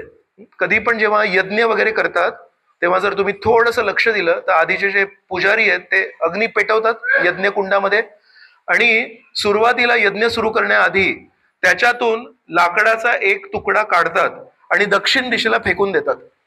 तर अग्नीमध्ये पण एक अग्नी असते ती अपवित्र अग्नी असते आणि बाकीची जी अग्नी असते ती पवित्र असते. तर दक्षिण अग्नी जी आहे ती अपवित्र अग्नी असते. म्हणून जेव्हा परमेश्वराच्या नावाने आपण यज्ञ करतो तेव्हा ती दक्षिण अग्नी त्याच्यातून काढून बाहेर फेकायची असते. तर त्या सुदक्षिणा जो आहे त्यांनी काय केलं, ती दक्षिण अग्नी प्रवृत्त केली आणि त्या दक्षिण अग्नीला त्यांनी विनंती केली की द्वारकेमध्ये श्रीकृष्ण आहेत, त्यांना जाऊन नष्ट कर. आता तिला काही अक्कल नाही त्या दक्षिण अग्नीला, ती आधीच अपवित्र आहे. तर ती द्वारकेला गेली आणि द्वारके नगरीच्या बाहेर तिने त्रास सुरू केला. तर मग द्वारकावासींनी श्रीकृष्णांना जाऊन सांगितलं की अशी ती दक्षिण अग्नी कोणीतरी पाठवली आहे. श्रीकृष्ण पुन्हा एकदा हसले, सुदर्शन चक्राला म्हणाले जाऊन बघ काय आहे म्हणून. तो एकटा सुदर्शन चक्र गेला आणि त्या दक्षिण अग्नीच्या पाठी लागला. तर दक्षिण अग्नीला लक्षात आलं आता समाप्त झालं.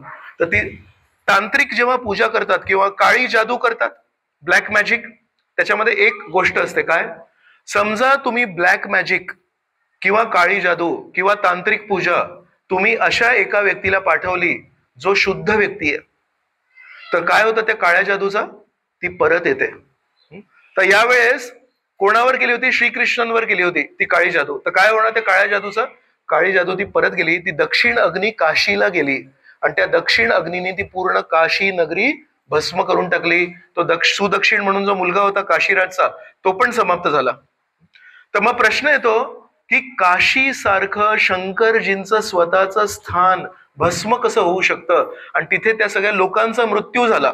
काशी मधले जे वासी होते ते सगळे संपले. का बरं संपले ते, काशी नगरी का नष्ट झाली, कारण काशीवासींनी अशा त्या सुदक्षिण राजाला समर्थन केलं जो श्रीकृष्णांच्या विरुद्ध गेला.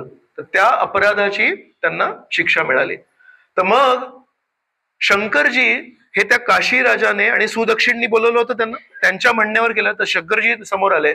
शंकरजींना श्रीकृष्णांनी म्हणाले, जोरात रागाने बोलले, तू काय केलंस हे, जे व्यक्ती माझ्या विरुद्ध उभे राहत आहेत, जे व्यक्ती माझ्यावर आक्रमण करतायत, तू माझा भक्त आहेस आणि तू त्यांच्या बाजूने उभा राहिलास, मला हे अजिबात पटलं नाही. शंकरजी म्हणाले, तुम्ही परमेश्वर आहात, तुम्हीच 3 गुणांचे स्वामी आहात, तुम्ही अहंकाराचे पण स्वामी आहात, तुमचीच शक्ती आहे 3 गुण.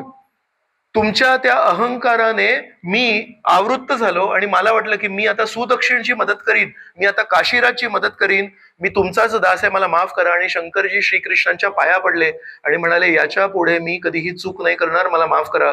श्रीकृष्ण म्हणाले, ठीक आहे, मी तुला चूक माफ करतो, पण आता तू इथे राहायचं नाही, या काशीमध्ये तू राहायचं नाही.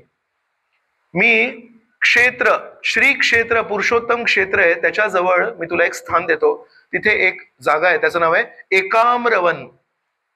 एकाम्रवन म्हणजे एक आंब्याचं झाड आहे तिथे आणि त्या एक आंब्याच्या झाडाच्या पण फांद्या खूप साऱ्या पसरल्या आहेत. त्या आंब्याच्या झाडाखाली तू आणि पार्वतीने राहायचं आता.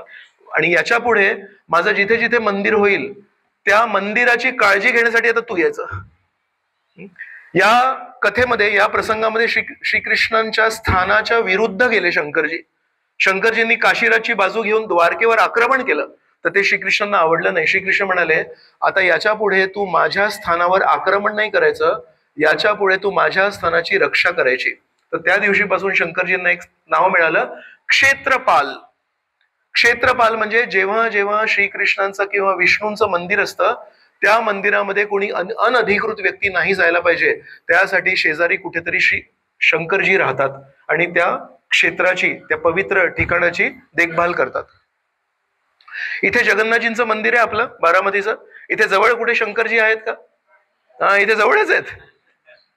तर बघा, त्या दिवशीपासून शंकरजींनी एक पश्चाताप करण्याच्या भावनेने त्यांनी व्रत घेतलंय. जेव्हा जेव्हा श्रीकृष्णांचं मंदिर असेल तिथे जवळपास येऊन ते राहतात आणि त्या पूर्ण परिसराची रक्षा करतात शंकरजी. तर अशा प्रकारे हे भुवनेश्वर आहे. भुवनेश्वर मध्ये शंकराचं एक खूप मोठं लिंग आहे, पिंड आहे, त्याचं नाव आहे लिंगराज म्हणून. तर कधी तुम्ही जगन्नाथपुरीला गेले तर जगन्नाथपुरीला जाण्यापूर्वी भुवनेश्वर मध्ये जायचं असतं आणि भुवनेश्वर मध्ये लिंगराज आहे, यांना प्रार्थना करून त्यांचे आशीर्वाद घेऊन मग आपण जगन्नाथपुरीमध्ये प्रवेश करायचा असतो. तर हे विद्यापती जे आहेत, इंद्रद्युम्न महाराजांच्या मुख्यमंत्रीचे जे भाऊ आहेत, ते आता ते शोधतायत. कोणाला शोधतायत? ठीक आहे, 4 लोकांना माहिती आहे. मग भुवनेश्वर मध्ये आले, शंकरजींना प्रार्थना केली आणि तिथून अजून त्या जंगलामध्ये प्रवेश करत गेले. मग नीलाचल तिथे पोचले, त्या पर्वताजवळ पोचले जिथे नील माधव राहत आहेत. आणि जसे तिथे पोचले त्यांना ते वटवृक्ष कल्पवृक्ष दिसलं. त्या कल्पवृक्षासमोर त्यांनी जसं ऐकलं होतं त्या साधूकडून त्यांना रोहिणी कुंड दिसलं. मग म्हणाले, हे कल्पवृक्ष, हे रोहिणी कुंड, आता नील माधव इथेच कुठेतरी असतील. मग बाजूला जेव्हा बघितलं तेव्हा तिथे त्यांना काही लोक आपापसांमध्ये बोलताना दिसले. म्हणाले, या घनदाट जंगलामध्ये हे लोक कोण आहेत? तर कोण होते ते डुकरांची काळजी घेणारे शबर जातीचे लोक होते. ते त्या जंगलामध्ये राहत होते. आदिवासी सारखे लोक होते, ते त्या जंगलात राहत होते. तर यांना वाटलं, या जंगलामध्ये किती दिवसांपासून मला एक माणूस नाही दिसला आणि आता हे शबर इथे राहत आहेत, यांना विचारतो. तर त्या शबरांकडे गेले आणि म्हणाले, मी नील माधवला शोधतोय आणि त्यांना शोधत शोधत मी आलोय, कृपया मला मदत करणार का? तर ते शबर म्हणतात, तुम्ही आत्ता तर आले आणि असं सगळे दमलेले दिसताय, थोडं पाणी प्या, थोडं जेवण करा. ते म्हणाले, मी इथे जेवायला नाही आलोय, मी अवंती देशवरून निघालोय. इतके दिवस मी प्रवास केला पण मी एक अन्नाचा दाणा नाही खाल्लाय, मी पाणी नाही प्यालोय, मला नील माधवचं दर्शन करायचंय. तर म्हणाले, एक काम करतो, आमचे राजा आहेत त्यांच्याकडे घेऊन जातो. तर विद्यापतीला विश्ववसू नावाचे त्यांचे राजा होते, त्यांच्याकडे घेऊन गेले. विश्ववसूकडे गेले. विश्ववसू खूप प्रेमळ मनाचे होते. तर त्यांना हे विद्यापती म्हणतात, मी अवंती देशवरून आलोय आणि मला नील माधवचं दर्शन करायचंय. जसं यांनी म्हणाले नील माधवचं दर्शन करायचंय, यांचा चेहरा पडला. म्हणाले, काय झालं, मी काही चुकीचं बोललो का? म्हणाले, नाही, मी तुम्हाला नील माधवकडे घेऊन जाईन, पण मला एक गोष्ट आठवली. आमच्या समाजामध्ये एक अशी गोष्ट, पारंपरिक पिढ्यानोपिढ्या एक गोष्ट चालू आहे, एक राजा येईल. आम्ही शबर लोक आहोत, आम्ही आदिवासी लोक आहोत, आम्ही या जंगलात राहतो, पिढ्यानोपिढ्या आम्ही नील माधवची सेवा केली आहे. पण एक अशी गोष्ट आमच्यामध्ये आहे, एक दिवस येईल जेव्हा एक राजा येईल आणि तो राजा आल्यावर नील माधव आम्हाला सोडून निघून जातील. ही गोष्ट मी माझ्या वडिलांकडून आणि माझ्या वडिलांनी आजोबांकडून ऐकली होती, पण मला असं वाटत होतं की अशी गोष्ट आहे. आज मला ती गोष्ट आठवली आणि तुम्ही म्हणताय की एक राजा आहेत इंद्रद्युम्न नावाचे आणि त्यांचे प्रतिनिधी म्हणून तुम्ही आले आहात. ठीक आहे, परमेश्वराचीच इच्छा दिसते की आमची सेवा बंद व्हावी आणि राजा इथे यावा, तर मी तुम्हाला घेऊन जातो. अशा त्या तहानलेल्या आणि भुकेल्या, पण कशासाठी?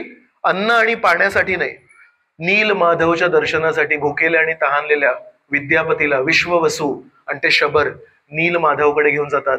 जसे विद्यापती त्या सुंदर विग्रहांचे दर्शन करतात, ते पण बेशुद्ध पडतात.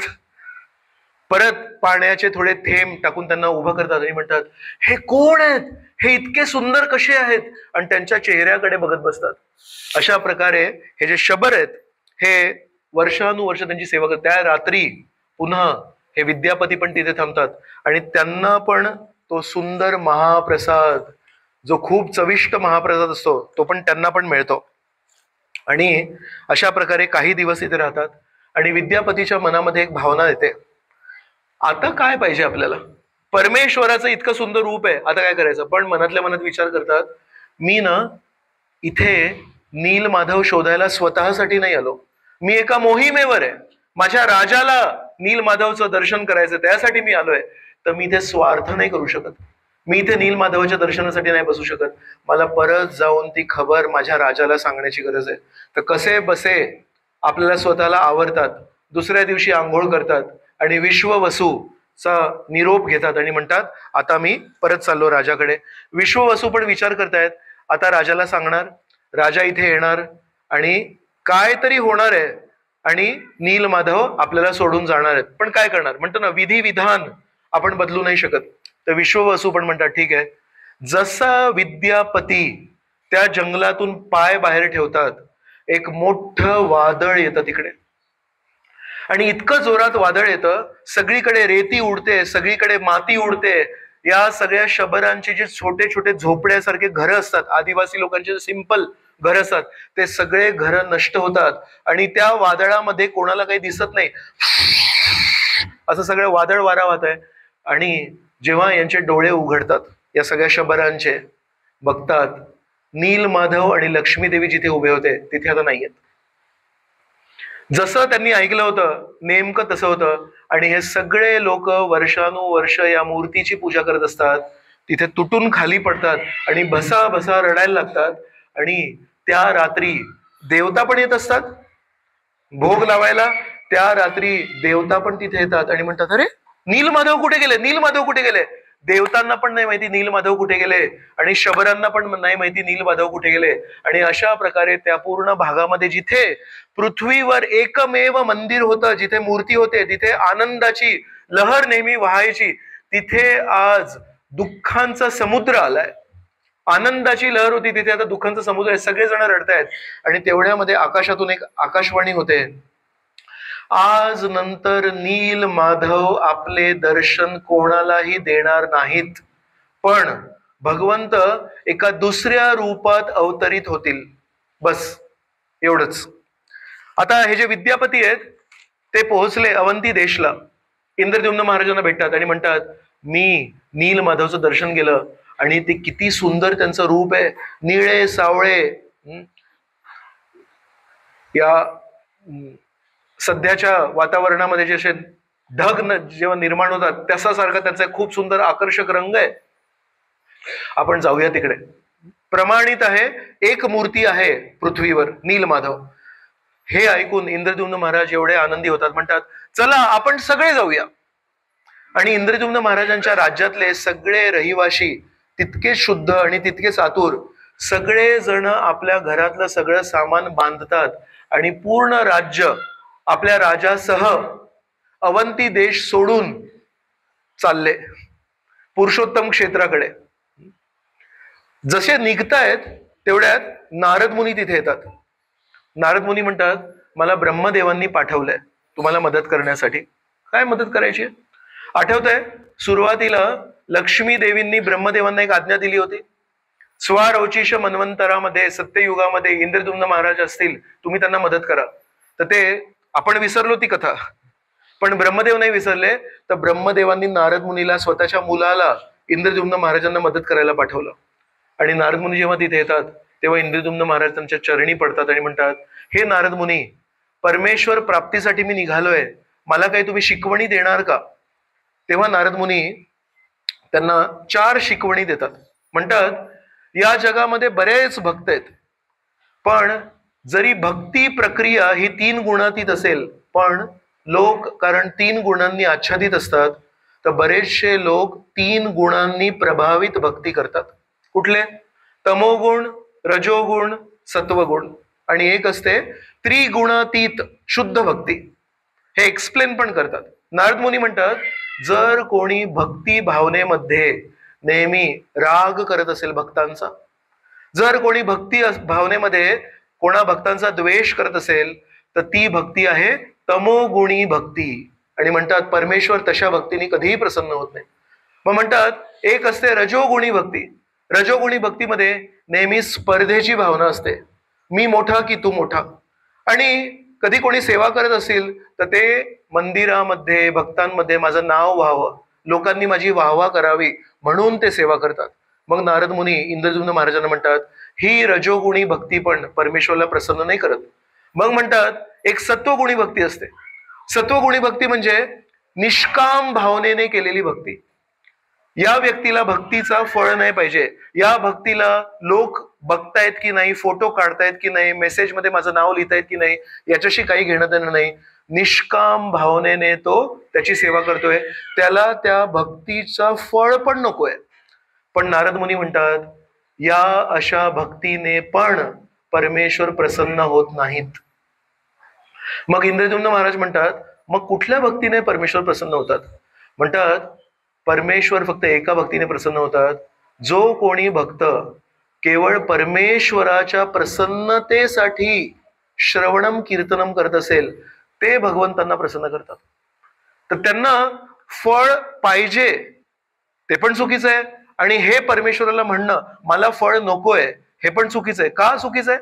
मला नको, मी निष्काम भावनेने सेवा करणार. याच्यामध्ये काय प्रॉब्लेम आहे? याच्यामध्ये हा प्रॉब्लेम आहे जो पहिल्या अध्यायामध्ये अर्जुनाचा प्रॉब्लेम होता. अर्जुन म्हणतात की समाज कल्याणासाठी हिंसा नाही व्हायला पाहिजे, आणि हिंसा नाही व्हायला पाहिजे म्हणून युद्ध नाही व्हायला पाहिजे, म्हणून मी ठरवलंय समाजाच्या कल्याणासाठी लोकांच्या हितासाठी मी युद्धामध्ये भाग नाही करणार. आणि श्रीकृष्णाने त्याला कसं चुकीचं ठरवलं? श्रीकृष्ण म्हणतात, जेव्हापर्यंत तू ठरवशील की तुला युद्ध करायचंय आणि जेव्हापर्यंत तू ठरवशील की तुला युद्ध नाही करायचंय तेव्हापर्यंत ते चुकीचं आहे. जेव्हा तू म्हणशील, हे श्रीकृष्ण, मी तुझ्या हातातलं एक हतियार आहे, तुला मला वापरायचं निमित्त मात्र भवसव्यसाची. श्रीकृष्ण म्हणतात, युद्ध करायचंय की नाही करायचं ते मी ठरवणार, तू माझ्या हाताचा एक हतियार हो. तर म्हणून जर कोणी निष्काम भावनेने भक्ती करत असेल, आपल्याला वाटत असेल की प्रभूजी मी तर स्पर्धेच्या भावनेने भक्ती नाही करत आहे, मी द्वेषाच्या भावनेने भक्ती नाही करत आहे, पण त्याच्यामध्ये निर्णय कोणी घेतला? आपण निर्णय घेतला. नारद मुनी म्हणतात, परमेश्वराला आपल्याकडून काय पाहिजे ते करण्यासाठी ज्या दिवशी आपण तयार होतो, जर परमेश्वर म्हणाले असं कर आणि आपण म्हणालो येस सर, येस प्रभू, तुम्ही जे म्हणणार ते करणार, त्या दिवशी आपली शुद्ध भक्ती सुरू होते. इंद्रद्युम्न महाराजांना ही गोष्ट त्या दिवशी पहिल्यांदाच कळली. निष्काम भावनेच्या पलीकडे आपल्याला परमेश्वराच्या प्रसन्नतेसाठी स्वतःला आपल्या जीवनामध्ये वर्णन करायचंय. म्हणून ही गोष्ट ऐकून इंद्रद्युम्न महाराज खूप खुश झाले आणि म्हणाले, 2 मिनिटाच्या तुमच्या संगतीमध्ये मला तुम्ही इतका मोठा उलगडा केला, कृपया माझी एक विनंती आहे, आम्ही नील माधवाच्या दर्शनासाठी चाललोय, तर कृपया तुम्ही आमच्यासोबत येणार का? नारद मुनी इंद्रद्युम्न महाराजांना जेव्हा भेटायला आले होते तेव्हा आकाश मार्गाने आले होते आणि इंद्रद्युम्न महाराज अवंतीवरून जेव्हा आता पुरुषोत्तम क्षेत्राला चाललेत तेव्हा एका रथाने चाललेत. पण नारद मुनी कसे आहेत बघा, नारद मुनी हे नाही म्हणाले मी वायू मार्गाने जाणार, इंद्रद्युम्न महाराजांसारख्या शुद्ध भक्ताचा संग मला मिळेल आणि चांगले काहीतरी प्रश्न विचारतील आणि मला पण चांगले उत्तर द्यायची संधी मिळेल, म्हणून नारद मुनींनी आकाश मार्ग सोडला आणि इंद्रद्युम्न महाराजांच्या रथामध्ये बसून आता दोघे आणि पूर्ण राज्यातले रहिवाशी घेऊन आता श्री क्षेत्र पुरुषोत्तम क्षेत्र इथे आता निघाले आहेत. मग आता हे पण पोचत पोचत उत्कल देश, उत्कल म्हणजे काय, बंग देश म्हणजे काय, बंगाल, आणि उत्कल प्रदेश म्हणजे ओरिसा है ना, त्याच्या सीमेपर्यंत पोहोचले. म्हणजे आता तिथून उत्कल प्रदेश सुरू होणार. तर तिथे उत्कल प्रदेशाचा एक राजा होता, त्यांनी बघितलं इंद्रद्युम्न महाराज, पूर्ण पृथ्वीचे राजे जे शुद्ध भक्त आहेत ते तिथे पोहोचले, तर त्यांच्या स्वागतासाठी आले. मग जेव्हा स्वागत वगैरे झालं तेव्हा इंद्रद्युम्न महाराज म्हणतात, तुम्ही या छोट्या प्रदेशाचे राजे आहात, कसं आहे, सगळं काही ठीक आहे ना तुमचं? म्हणाले, काही दिवसांपर्यंत ठीक होतं, पण आमच्या जीवनामध्ये खूप मोठा संकट आला. मला असं ऐकलं मी की या जंगलांमध्ये शबर जातीचे लोक होते, ते एका सुंदर मूर्तीची सेवा करायचे आणि या सुंदर मूर्तीची सेवा त्यांनी वर्षानुवर्ष केली आहे. आणि असं लक्षात आलं, काही दिवसांपूर्वी एक वादळ आलं आणि त्या वादळामध्ये यांची घरं नष्ट झाली. या वादळामध्ये कोणाला काही दिसेना आणि जेव्हा दिसू लागलं तेव्हा त्यांनी बघितलं नील माधव आणि लक्ष्मी देवी तिथून अप्रकट झाले. त्या दिवसापासून आम्ही सगळ्यांच्या जीवनातून जणू काही आमचे प्राणच गेलेत आणि आम्ही खूप दुःखी झालोय. आता इंद्रद्युम्न महाराज तिथपर्यंत कशासाठी आले, एवढा प्रवास करून कशासाठी आले, पूर्ण राज्याचे रहिवाशी तिथपर्यंत कशासाठी आले, नील माधवाच्या दर्शनासाठी.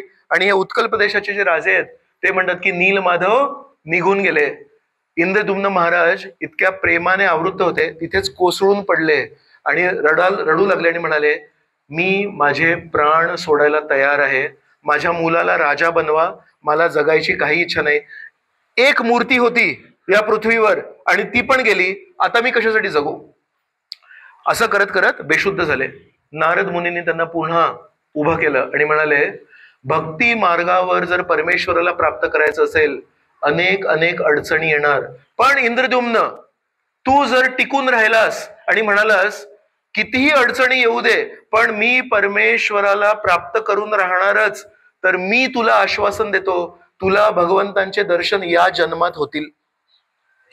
हे ऐकून इंद्रद्युम्न महाराज पुन्हा एकदा तयार झाले, चला करूया म्हणून. मग आता परत प्रवास करत करत त्या जंगलामध्ये आतमध्ये शिरले. मग तिथे भुवनेश्वर पर्यंत पोहोचले. भुवनेश्वरला कोण राहतात? शंकरजी. शंकरजींना परत प्रार्थना केली. शंकरजींनी इंद्रद्युम्न महाराजांना दर्शन दिले, त्यांना आशीर्वाद दिले.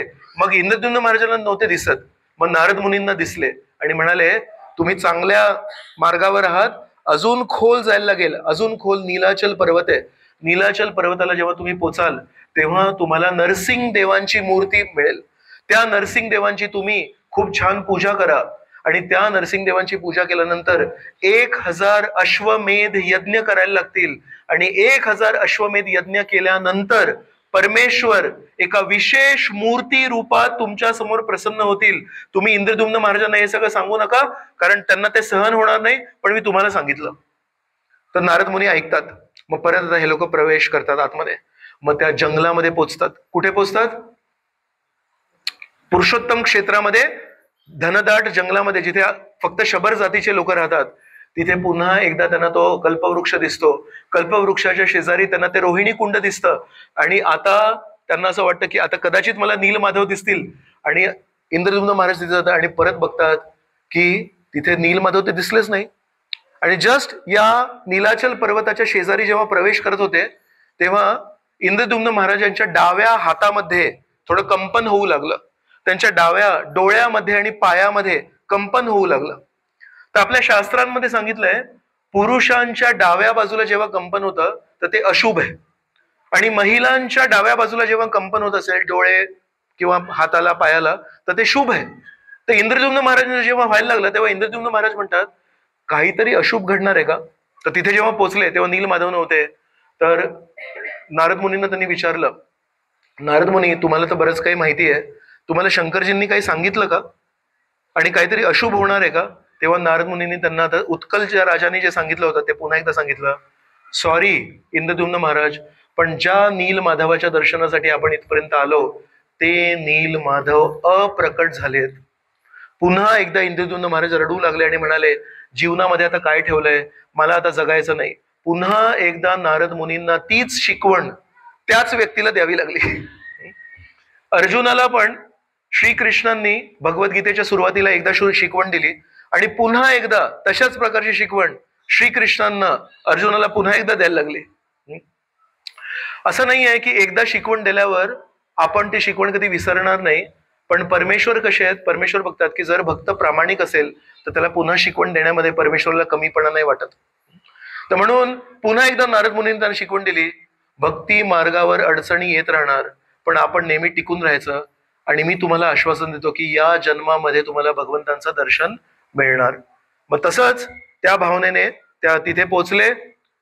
मग तिथे त्यांना जंगलामध्ये लपून असलेली एक मोठी भव्य नरसिंहदेवांची मूर्ती मिळाली, जसं शंकरजींनी सांगितलं होतं. त्या नरसिंहदेवांची त्यांनी पूजा अर्चना सुरू केली, त्यांच्यासाठी एक मंदिर बांधलं, त्यांची पूजा केली आणि पूजा करून त्यांना स्थापना करून मग नारद मुनींनी सांगितलंय की आपल्याला जर आता भगवंतांचे दर्शन पाहिजे असतील तर 1000 आपल्याला अश्वमेध यज्ञ करायचे. साधारणपणे शास्त्रांमध्ये सांगितलंय की एक अश्वमेध यज्ञ करण्यासाठी पण खूप कष्ट लागतात. तर 1000 अश्वमेध यज्ञ म्हणजे बेसिकली अशक्य आहे. पण इंद्रद्युम्न महाराजांची परीक्षा घेतात भगवंत, आतुर आहेस का तू दर्शन घेण्यासाठी? आणि इंद्रद्युम्न महाराजांना नारद मुनींची साथ आहे. एकटे असते बिचारे तर म्हणाले असते मला नाही शक्य होणार, पण नारद मुनी आहेत ते त्यांना वारंवार प्रोत्साहन देत आहेत. ते एकीकडून अडचणी येत आहेत पण एकीकडून त्यांना प्रोत्साहन मिळत आहे. आणि म्हणून इंद्रद्युम्न महाराज म्हणतात चालेल. नरसिंहदेवांची पूजा केली, नरसिंहदेवांची स्थापना केली, 1000 त्यांनी अश्वमेध यज्ञ पण केले. ज्या दिवशी 1000वा अश्वमेध संपन्न होणार होता त्या दिवशी सकाळी उठणार होते अश्वमेध यज्ञ बघण्यासाठी. जस्ट पहाट होणार होती आणि यांचे डोळे उघडणार होते. त्या शेवटच्या प्रहरामध्ये इंद्रद्युम्न महाराजांना एक दृश्य दिसलं. तर मी त्याला स्वप्न नाही म्हणत आहे, कारण स्वप्न म्हटल्यावर ते तमोगुणी होतं. दृश्यामध्ये काय बघितलं त्यांनी? श्वेतद्वीप, जिथे दुधाचा समुद्र आहे, तिथे शेषनाग होते आणि शेषनाग पांढरे शुभ्र होते आणि त्या शेषनागावर शेषशाही विष्णू असे निळे सावळ्या रंगाचे आराम करत होते आणि त्यांचे चरण सेवा करत होते लक्ष्मी देवी. हे दृश्य त्यांनी बघितलं. मग उठले आणि नारद मुनींना म्हणाले आज मला शेवटी शेवटी हे दृश्य दिसलं, आजपर्यंत मला असं दृश्य कधी स्वप्नात दिसलं नाही. तर याचा काय अर्थ आहे? नारद मुनी म्हणाले मला शंकरजींनी सांगितलं होतं नरसिंहदेवांची स्थापना करा, तुमच्या भक्ती मार्गातील जितक्या अडचणी आहेत त्या नष्ट होतील, 1000 अश्वमेध यज्ञ करा आणि त्याच्यानंतर भगवंतांचे दर्शन होतील. असं वाटतंय आज तो दिवस आलाय. तेवढ्यात इंद्रद्युम्न आणि नारद मुनींचं हे संभाषण चालू आहे. तेवढ्यात त्यांचे काही मंत्री आणि काही ब्राह्मण लोक होते ते धावत पडत आले राजाकडे आणि म्हणले, राजा राजा, एक आश्चर्यजनक गोष्ट घडली, आम्हाला तुम्हाला ती सांगायची आहे. म्हणले, काय घडलं? म्हणे, आम्ही समुद्राजवळ गेलो होतो आणि त्या समुद्राजवळ सर्वांना आकर्षित करणारा एक दिव्य सुगंध पसरलाय. मग आम्ही विचार केला, हा दिव्य सुगंध येतोय कुठून? तर थोडस समुद्राजवळ गेलो. समुद्रातून कधी सुगंध येत नाही. समुद्राजवळ जेव्हा आपण जातो अनेक वेळा दुर्गंध येतो, पण म्हणाले समुद्रातून एक खूप सुंदर दिव्य सुगंध येऊ लागला. आम्ही जवळ गेलो, बघितलं तर अंधारामध्ये एक प्रकाश येत होता. मग आम्ही विचार केला, अरे सुगंध येतोय, प्रकाश येतोय, काय चाललंय? जवळ जाऊन बघितलं, इतका मोठा लाकडाचा एक ओंडका आहे आणि तो तरंगतोय. आणि आम्ही त्या लाकडाच्या ओंडक्याच्या जवळ जाऊन बघितलं तर त्याच्यावर विष्णू परमेश्वराचे चिन्ह आहेत, शंख आणि चक्राचे चिन्ह आहेत. तर हे आम्ही तुम्हाला सांगायला आलो. नारद मुनी हसू लागले आणि नारद मुनी म्हणाले, शंकरजींनी सांगितलं होतं भगवंत दर्शन देणार आणि सगळ्या परीक्षा इंद्रद्युम्न महाराजांच्या बघून झाल्या आहेत, आज तो दिवस आलाय वाटतं.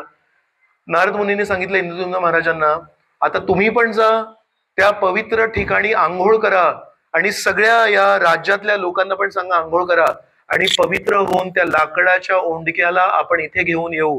आणि तेव्हा त्यांनी वर्णन केलं. आठवतंय तुम्हाला काय स्वप्न आलं होतं? तुम्हाला काय दृश्य दिसलं होतं? विष्णू शेषनागावर आहेत, त्या विष्णूंचा एक केस खाली पडला आणि त्या केसाचं रूपांतर या दिव्य लाकडाच्या एका मोठ्या भव्य ओंडक्यामध्ये झालंय आणि ते दिव्य लाकूड आहे ते आज तुमच्याकडे आलंय. तर अशा प्रकारे आशीर्वाद प्राप्त करून इंद्रद्युम्न महाराजांनी हे सगळे नगरातले रहिवासी त्या दिवशी समुद्रात गेले, त्यांनी आंघोळ केली, पवित्र झाले, त्या लाकडाच्या ओंडक्याला त्यांनी पूजा केली आणि त्या लाकडाच्या ओंडक्याला घेऊन आले. आणि तेव्हा आकाशातून एक आकाशवाणी झाली, या लाकडाच्या ओंडक्याला खूप विशेष स्थान आहे आणि लवकरच एक कोणीतरी व्यक्ती येतील आणि या लाकडाच्या ओंडक्यातून मूर्ती तयार करतील.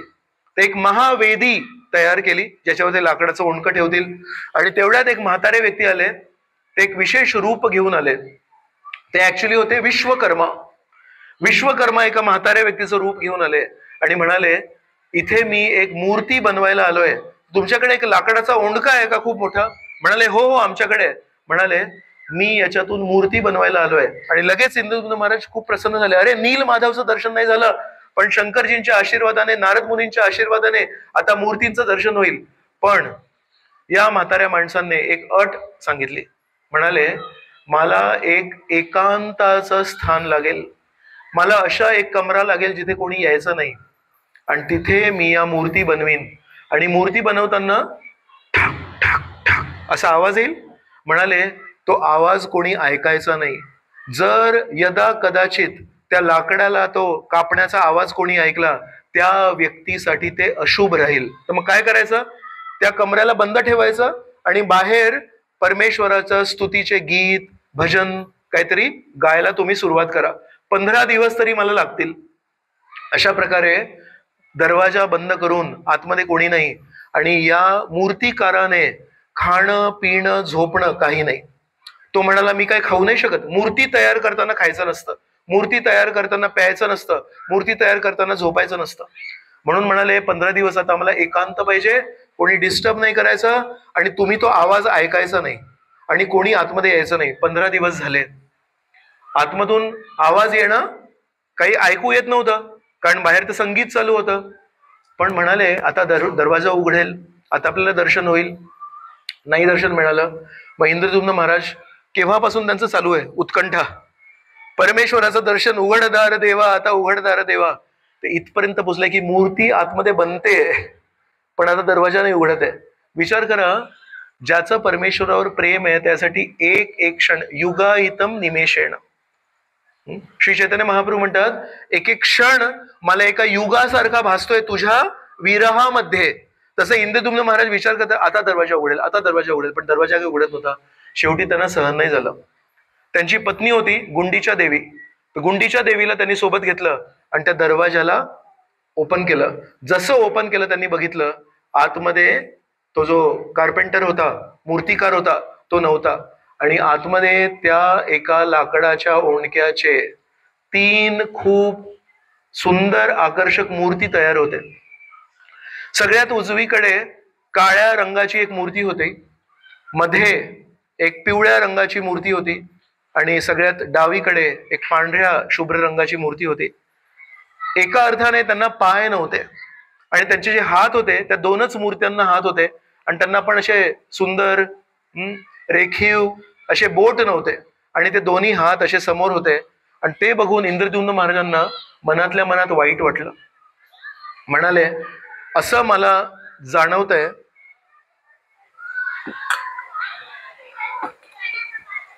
कदाचित मी मूर्ती पूर्ण होण्यापूर्वीच दरवाजे उघडले.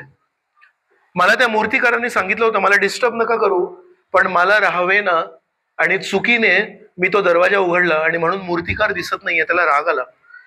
त्यांनी मला सांगितलं होतं, बजावून सांगितलं होतं येऊ नको. बिचारा तो मूर्तिकार पण गेला आणि या मूर्ती ज्या आहेत त्या अर्धवट आहेत, त्यांना असे दोन हात दिसत नाहीये. एकदा एका भक्ताने प्रभुपादांना सांगितलं, प्रभुपाद श्रीकृष्ण हे जगन्नाथजींसारखे का नाही दिसत? तेव्हा प्रभुपादांनी जगन्नाथजींकडे बघितलं आणि म्हणाले, ते वेगळे दिसतात का? त्या भक्ताला पण वाटलं नाही का वेगळे नाही दिसत. प्रभुपाद मला दिसत वेगळे, तसेच दिसतात, कृष्णासारखे दिसतात. तर इंद्रद्युम्न महाराजांना असं वाटलं की कदाचित वेगळे दिसतायत हे म्हणून. तर तेव्हा नारद मुनींसमोर रडू लागले. म्हणाले, इतक्या दिवसांनी परमेश्वराचं दर्शन मिळायचा चान्स होता आणि ते पण अर्धवट. तेव्हा नारद मुनींनी सांगितलं, नाही हो, तुमची ही भ्रांत धारणा आहे की हे अर्धवट मूर्ती आहेत, हे संपूर्ण मूर्ती आहेत. उलट हे असे का दिसतात याची पण एक गोष्ट आहे, ती मी सांगू का तुम्हाला? तर इंद्रद्युम्न महाराज तुमच्यासारखे शांत नाही बसले. म्हणाले की हो हो नक्की सांगा.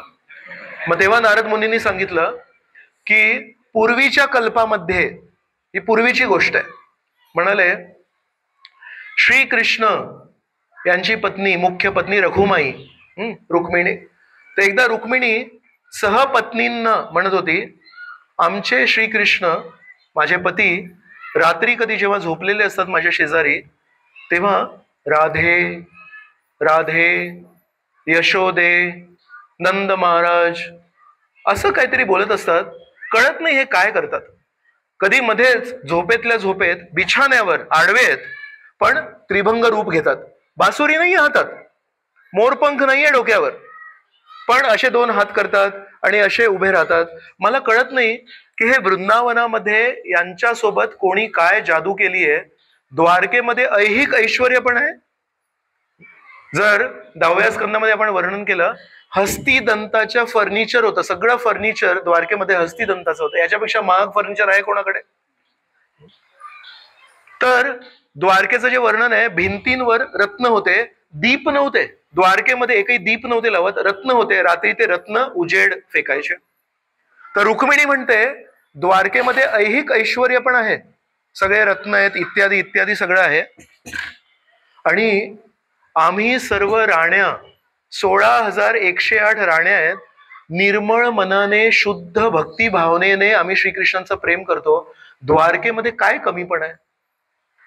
काही ठिकाण असतील या जगामध्ये ज्यामध्ये ऐहिक ऐश्वर्य आहे पण शुद्ध परमेश्वरापर्यंतचं प्रेम नसेल, आणि काही ठिकाण असतील या जगामध्ये जिथे शुद्ध परमेश्वराचं प्रेम असेल पण तिथे ऐहिक ऐश्वर्य नसेल. द्वारकेमध्ये शुद्ध प्रेम पण आहे आणि ऐहिक ऐश्वर्य पण आहे. म्हणतात पण यांना द्वारकेमध्ये पण कमीपणा जाणवतो आणि नेहमी राधे राधे म्हणतात. सत्यभामा देवी तिथे शेजारी होती. सत्यभामा म्हणतात, अहो रात्री काय, दिवसा पण असेच असतात. हे दिवसा पण कधी माझ्याशी जेव्हा बोलतात तेव्हा मध्येच राधे राधे करतात. मला नाही माहिती ही राधा कोण आहे, मला नाही माहिती ललिता कोण आहे, मला नाही माहिती विशाखा कोण आहे. याच्यावर काहीतरी तोडगा काढायला लागेल.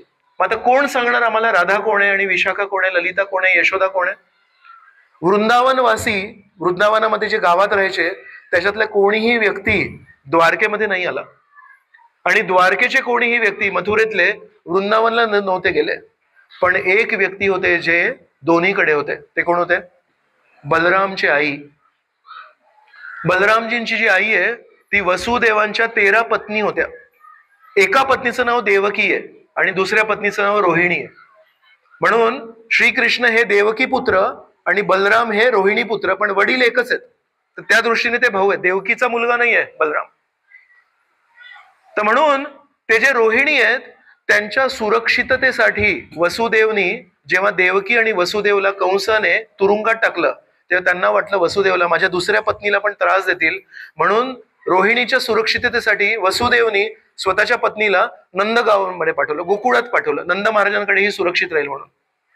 तर रोहिणीनी यशोदेचं प्रेम बघितलं होतं. एक खूप छोटीशी गोष्ट आहे.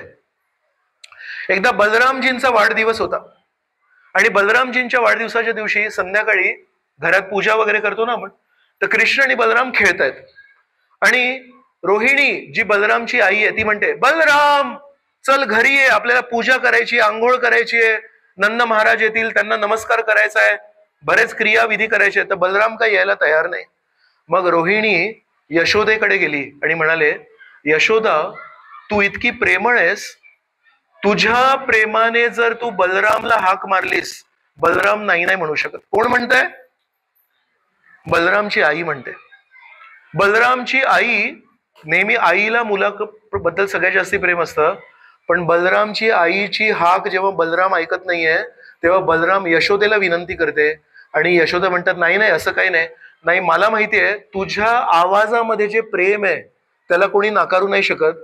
तर कारण रोहिणी तसं म्हणते म्हणून यशोदा बाहेर येते आणि म्हणते, बलराम आज तुझा वाढदिवस आहे, आपल्याला पूजा वगैरे करायची, चल घरी ये. बलरामजी तत्क्षण मित्रांचा तो खेळ सोडून घरी येतात. यशोदा ही वात्सल्य प्रेमाची खाण आहे, वात्सल्य प्रेमाची स्रोत आहे. तर रोहिणीपेक्षा जास्ती प्रेम यशोदेच्या मनात बलरामसाठी आहे. विचार करा, ती श्रीकृष्णांची आई आहे. म्हणून या जगामध्ये कुठल्याही आईला आपल्या मुलांप्रती जे प्रेम आहे ते यशोदेला श्रीकृष्णांप्रती जे प्रेम आहे त्या समुद्रेचा एक थेंब आहे. कुठल्याही आईला आपल्या मुलाप्रती जे प्रेम आहे ते यशोदेच्या श्रीकृष्णांप्रती असणाऱ्या प्रेमापासून भिन्न असू शकत नाही. तर ती यशोदा श्रीकृष्ण आठवण करतायत. मग त्या रोहिणीला जाऊन विनंती केली, रोहिणी कृपया तुम्ही आम्हाला सांगणार का की ही राधाराणी कोण आहे? श्रीकृष्ण अजून तिला विसरू नाही शकत आहे. यशोदा कोण आहे? श्रीकृष्ण तिला अजूनही विसरू नाही शकत आहे. तर रोहिणी म्हणते, मला सांगायचं आहे पण सांगताना माझी एक अट आहे. श्रीकृष्ण आणि बलराम या जगामध्ये जिथे कुठे असतील, जेव्हा ते वृंदावन वासींची स्तुती ऐकतात तत्क्षण तिथे उपस्थित होतात आणि ते ती कथा ऐकून भाव विभोर होतात. ते स्वतःला कंट्रोल नाही करू शकणार. तर आपल्याला ना कोणतरी राखण करायला ठेवायला लागेल. मग काय करायचं? तर राखण कोणाला ठेवायला लागेल? एक काम करूया, कृष्ण आणि बलरामची छोटी बहीण आहे सुभद्रा, तिला ठेवूया आपण. मग एक सभा भरली. रोहिणी देवी सांगू लागले, द्वारकेचे श्रीकृष्णांचे सर्व राण्या होत्या त्या बसल्या कथेला आणि त्या हॉलच्या प्रवेशद्वाराला सुभद्रा देवी उभी राहिली आणि असे तिने दोन्ही हात थांबवून ठेवले होते आणि मग कथा सुरू झाली. जशी कथा सुरू झाली सुभद्रा देवी ऐकू लागली, यशोदेने श्रीकृष्णाला कशा प्रकारे प्रेम केलंय, नंद महाराजांनी श्रीकृष्णांना कशा प्रकारे निर्मळ प्रेम केलंय. एका अर्थाने गोकुळामध्ये जेव्हापर्यंत श्रीकृष्ण स्थानांतरित नाही झाले मथुरेच्या तुरुंगातून, तेव्हापर्यंत गोकुळामध्ये शांती होती, सुख समृद्धी होती. पण ज्या दिवशी बाळ कृष्ण वसुदेव टोपलीमध्ये घेऊन यमुना नदी पार करून गोकुळामध्ये ठेवून गेले, त्या दिवशीपासून पूतना आली, शकटासूर, बकासूर, अघासूर, केशी, वत्सासूर, प्रलंबासूर, एक एक एक एक एक राक्षस आले आणि प्रत्येक राक्षस जेव्हा यायचा कुठे आक्रमण करायचा? काय मी अयोध्यावासी भक्तांशी बोलतोय असं कधी कधी वाटतं की तुम्हाला कृष्णांची लीला कधी ऐकली आहे, कधी समजली आहे, कधी ऐकलंय काही? कुठे अटॅक करायचे? नेहमी नेहमी श्रीकृष्ण जिथे असायचे ते. तर प्रत्येक राक्षस जेव्हा यायचा त्याच्यामध्ये एक कॉमन गोष्ट होती. कधी खेळामध्ये केलं, कधी घरामध्ये केलं, कधी इकडे डोंगरावर केलं, कधी गोवर्धनाच्या शेजारी केलं, कधी यमुनेच्या पण एक गोष्ट नेहमी कॉमन होती, जिथे कृष्ण असायचे तिथे आक्रमण व्हायचं. स्पष्ट होतं, प्रत्येक राक्षस यायचा तो केवळ कृष्णाला मारायला यायचा. पण कधी एका व्रजवासींनी नंद महाराजांकडे कधी कंप्लेंट नाही केली, तक्रार नाही केली, आमचं गाव श्रीकृष्णांचा जन्म होण्यापूर्वी शांत होता, जेव्हापासून कृष्ण आलाय तेव्हा दररोज एक हल्ला होतो असुरांचा. एक काम करा, तुम्ही थोडस गावापासून दूर जाऊन राहा, तुमच्यामुळे या संपूर्ण गावाला त्रास होतोय. 1000 वेळा आक्रमण झालं, 1000 वेळा संधी होती, पण कधीही त्यांनी तसं नाही केलं. उलट एक असा प्रसंग आला तेव्हा सर्व व्रजवासी नंद महाराजांकडे गेले आणि म्हणाले, असं वाटतंय की या गोकुळामध्ये काहीतरी गडबड आहे आणि सगळे तुमच्या लहानशा या श्रीकृष्णांवर आक्रमण करतात. आपण एक काम करूया, आपण या पूर्ण गावाला स्थानांतरित करूया. आणि गोकुळातून नंदगावला स्थानांतरित झाले. विचार करा, एका बाळाच्या सुरक्षिततेसाठी ते पूर्ण गाव स्थानांतरित झालं. हे व्रजवासींचं निर्मळ प्रेम आहे श्रीकृष्णांसाठी. अजून याच्यावर मी अजून बोलू शकतो, पण आपला विषय दुसरा आहे. तर ही कथा जेव्हा सुरू झाली आणि सुभद्रा जेव्हा ऐकते तेव्हा सुभद्राचे डोळे, आपण म्हणजे आश्चर्य जेव्हा होतो तेव्हा, असं असं झालं हो, तर आपलं तोंड मोठं होतं आणि डोळे मोठे, तसं सुभद्राचे मोठे झाले. पण जेव्हा व्रजवासींची कथा होते तेव्हा काय होतं, कृष्ण आणि बलराम जिथे कुठे असतात ते धावत पळत जातात. कृष्ण बलराम धावत आले, सुभद्रा देवीच्या या बाजूला कृष्ण उभे झाले, या बाजूला बलरामजी उभे झाले आणि तिथे त्यांना कथा ऐकू लागले. तर सुभद्रा देवी ऑलरेडी भावविभोर झाली आहे. सुभद्रा देवीला लक्षातच नाही आलं की कृष्ण बलराम त्यांना थांबवायचं होतं, तर ती स्वतः भावविभोर झाली. कृष्ण आणि बलराम पण कान देऊन ऐकतायत. मग कथा पुढे गेली. जशी जशी कथा पुढे गेली कृष्ण आणि बलरामचे पण डोळे मोठे झाले आणि मग विषय आला श्री राधा, श्रीमती राधा राणींनी पूर्ण जगाला जगाचं वाईट पण श्रीमती राधाराणी स्वीकारलं आणि जगाने श्रीमती राधाराणीला नेहमी वाईट नजरेने बघितलं. त्याचे पण अनेक कथा आहेत, ते आपण कधीतरी इतर राधाष्टमीला करूया. पण सगळं काही सहन करून जेव्हा जेव्हा श्रीकृष्णांनी बासुरी वाजवली राधाराणी पळत जायची. लोक मला काय म्हणतील त्याच्याशी माझं घेणं देणं आहे, श्रीकृष्ण मला काय म्हणतील ते महत्वाचं आहे. त्याच्यामुळे राधाराणीची जेव्हा कथा सुरू झाली तेव्हा श्रीकृष्ण स्वतःला आवरू नाही शकले. मग त्यांचे हात असे समोर गेले, मला वृंदावनाला जायचंय, मला राधाराणीला भेटायचंय, मला यशोदेला भेटायचंय. आणि त्यांचे डोळे असे मोठे झाले. आणि हे जेव्हा प्रसंग चालू होता तेव्हा कृष्ण बलराम आणि सुभद्रा देवींचे असे डोळे मोठे झाले, असे हात झाले. तेव्हा नारद मुनी तिथे फिरता फिरता आले आणि नारद मुनींनी ते रूप बघितलं आणि म्हणाले, मी बघितलं ते दिव्य रूप मी बघितलं. आणि हे जेव्हा श्रीकृष्ण आणि बलरामनी ऐकलं लगेच ते नॉर्मल झाले. मग तेव्हा नारद मुनी त्यांच्याकडे आले आणि म्हणाले, मी तुमचं हे महाभाव रूप बघितलं. आपण नेहमी म्हणतो श्रीकृष्णांबद्दल आपल्या मनामध्ये प्रेम आपल्याला निर्माण करायचंय. जी आपण साधना करतो त्याचं ध्येय काय, कृष्ण प्रेम. आपल्याला श्रीकृष्णांप्रती प्रेम निर्माण करायचंय. पण श्रीकृष्णांच्या मनामध्ये व्रजवासींप्रती जे प्रेम आहे ते त्या दिवशी उफळून बाहेर आलं. विचार करा, ते दिव्य रूप किती दुर्मिळ. आपल्याला श्रीकृष्णांप्रती प्रेम कधी निर्माण होईल ते एक दुर्मिळ, आणि श्रीकृष्णांना त्यांच्या प्रेमळ भक्तांप्रती कधी ते प्रेम बाहेर दिसेल ते किती दुर्मिळ आहे. तर नारद मुनी म्हणाले, माझं सौभाग्य आहे आज मला ते रूप दिसलं. त्याला म्हणतात महाभाव रूप. आणि ही कथा नारद मुनींनी इंद्रद्युम्न महाराजांना सांगितली. हे जे रूप तुला दिसतंय हे अर्धवट मूर्ती नाहीये, ही खूप दुर्मिळ रूप आहे जे कधी कोणाला दिसत नाही. उलट तुझं सौभाग्य आहे की ते रूप तुझ्या समोर आज उपस्थित झालंय. आणि इंद्रद्युम्न महाराजांना लक्षात आलं की माझं खूप मोठं सौभाग्य, जे रूप मला बघायचं होतं ते रूप पेक्षा जास्ती, कारण ते नीलमाधवचं जे रूप होतं ते तर विष्णू रूप होतं आणि हे तर महाभाव रूप आहे. म्हणून मग म्हणाले, आता या मूर्तींना आपण स्थापना करायला पाहिजे. तर मग नारद मुनी म्हणाले, मी पटकन सत्य लोकात जातो आणि सगळ्यात प्रथम यज्ञ करणारे किंवा पुजारी कोण आहेत, ब्राह्मण कोण आहेत, ब्रह्मदेव. म्हणाले, मी ब्रह्मदेवांना जाऊन विनंती करतो लवकर या आणि तुम्ही मला जी आज्ञा दिली होती मूर्ती स्थापना करण्याची ते मूर्ती पण तयार आहेत, तर तुम्ही येऊन प्राण प्रतिष्ठा करा त्या मूर्तींची. ते इंद्रद्युम्न महाराज म्हणाले, नारद मुनी माझी एक विनंती आहे, मी पण येऊ का? मला या मूर्तींच्या प्राण प्रतिष्ठेसाठी स्वतः ब्रह्मदेवांना विनंती करायची आहे. चांगलं नाही वाटत, तुम्ही जाऊन माझ्याकडून विनंती करा. तर इंद्रद्युम्न महाराजांची ही गोड भावना नारद मुनींना खूप आवडली आणि म्हणाले, चला माझ्यासोबत. एक तिथे दिव्य रथ तयार झाला आणि पुन्हा एकदा इंद्रद्युम्न महाराज आणि नारद मुनी सर्व ग्रहांना पार करून सत्य लोकापर्यंत गेले जिथे ब्रह्मदेव राहतात. तिथे द्वारपाल होते. द्वारपाल म्हणाले, थांबा. का बरं? म्हणाले, ब्रह्मदेव परमेश्वराची स्तुती गातायत. तर स्तुती गाताना राग गातायत काहीतरी, तर तो राग अजून संपला नाहीये. आणि कोणी परमेश्वराची जेव्हा स्तुती गात असतात तेव्हा अर्धवट थांबवणं चुकीचं असतं है ना. कोणी समजा इथे भजन गातायत आणि आपण मध्ये जाऊन सांगितलं तुला बाहेर बोलवलंय तर चुकीचं आहे. जप करताना समजा कोणी काय बोलतो थांब थोडासा जप करतोय मी नाव घेतोय.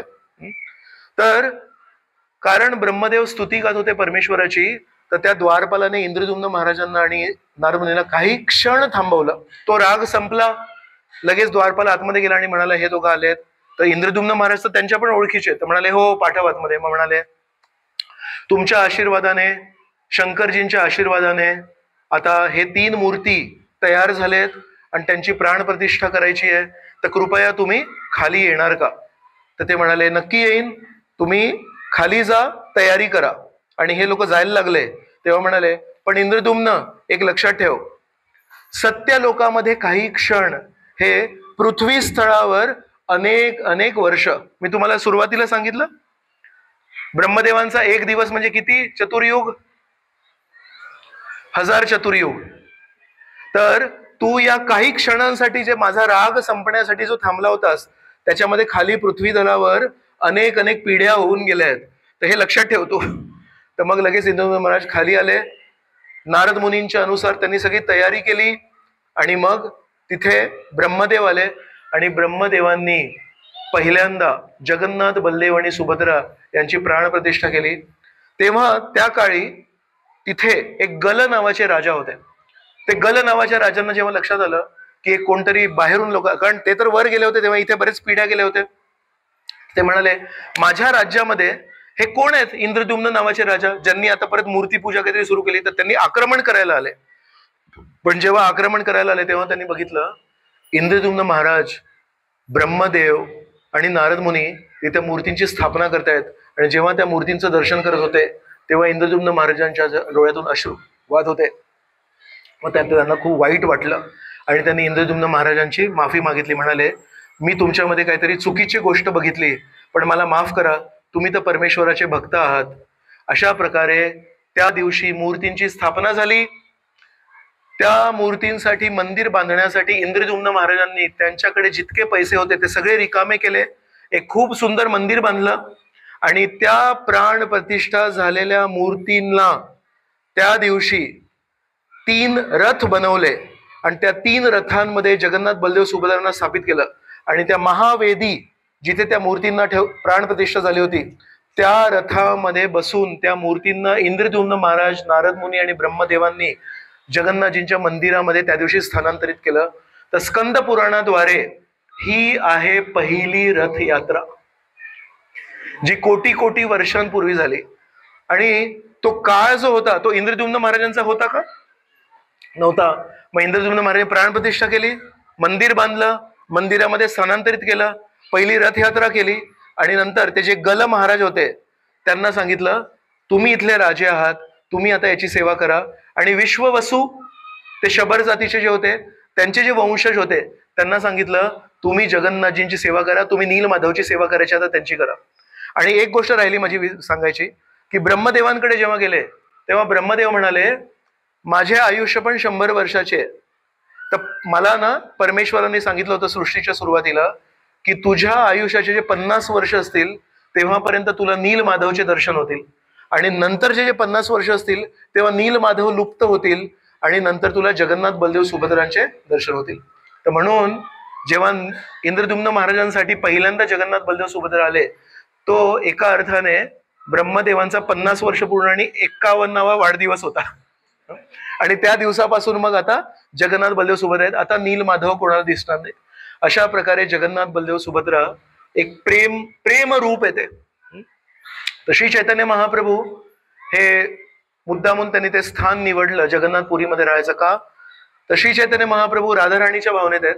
राधाराणी नेहमी श्रीकृष्णांना शोधतायत आणि ते जे श्रीकृष्ण आहेत ते कोणाला शोधतायत? राधाराणीला शोधतायत. म्हणून श्री चैतन्य महाप्रभू दररोज जगन्नाथजीच्या दर्शनासाठी जायचे. तर उद्या आपल्याला ती एक खूप महत्वाची संधी आहे की जगन्नाथजी राधाराणींच्या शोधात आहेत आणि श्री चैतन्य महाप्रभूंचे आपण अनुयायी आहोत. आपण श्रीकृष्णांना राधाराणींशी भेटण्यासाठी, मदत करण्यासाठी आपल्याला एक संधी आहे. गोपिका एकदा श्रीकृष्णांना भेटण्यासाठी कुरुक्षेत्राला गेले होते आणि तेव्हा जेव्हा श्रीकृष्णांना भेटले तेव्हा बघितलं की श्रीकृष्ण फेटा नव्हते बांधले होते, मुकुट होतं. त्यांच्या कमरेजवळ बासुरी नव्हती, एक तलवार होती. त्यांचे जे कपडे होते ते एका गवळ्याचे कपडे नव्हते, एका राजाचे कपडे होते. तर गोपिका अर्ध्या रात्री श्रीकृष्णांना एकांतात भेटले कुरुक्षेत्राला आणि त्यांना म्हणाले, तुम्ही तेच श्रीकृष्ण आहात, आम्ही तेच गोपिका आहोत आणि आम्हाला तुम्हाला भेटायचं आहे, पण हे स्थान वृंदावन नाहीये, तर भेटण्याचं ती योग्य परिस्थिती नाहीये. तर आमची एकच विनंती आहे, कृपया तुम्ही आमच्यासोबत वृंदावनाला येणार का? आणि त्यांनी मानसिक एक रथ बनवला आणि त्या रथावर त्यांनी श्रीकृष्णांना बसवलं आणि सर्व गोपिका ते रथ खेचत खेचत श्रीकृष्णांना कुरुक्षेत्रावरून वृंदावनाला जायला प्रयत्न करू लागले.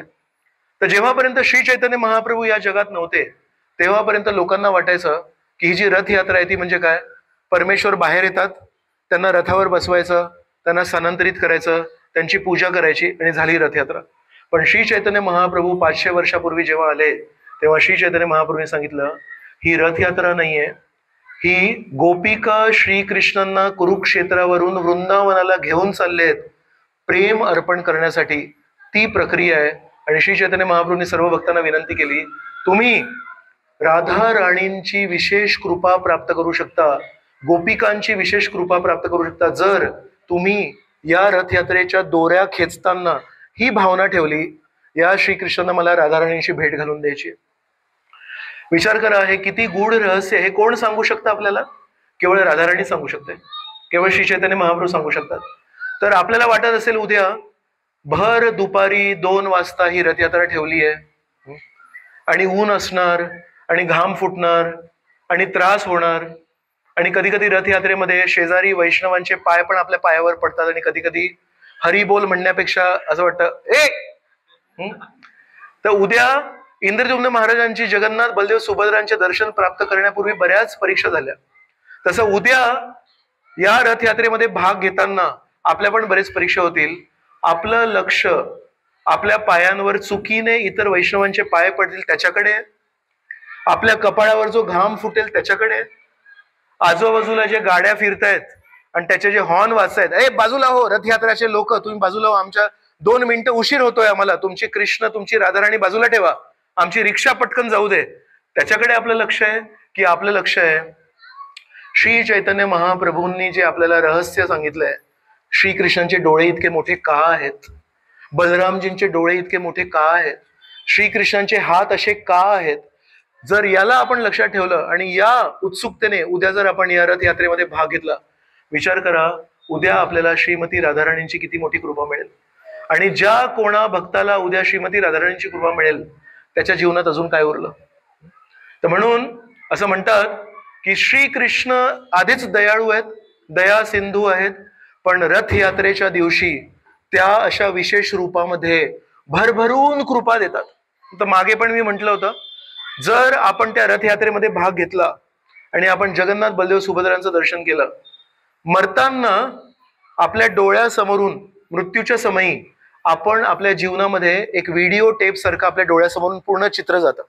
लहानपणी आपण काय केलं, शाळेत आपण काय काय गमती जमती केल्या, कॉलेजमध्ये काय केलं, नंतर काय केलं, आणि ती जी टेप आहे ती तिथे येऊन थांबते जिथे आपण जगन्नाथ बलदेव सुभद्राच्या रथ खेचत होतो.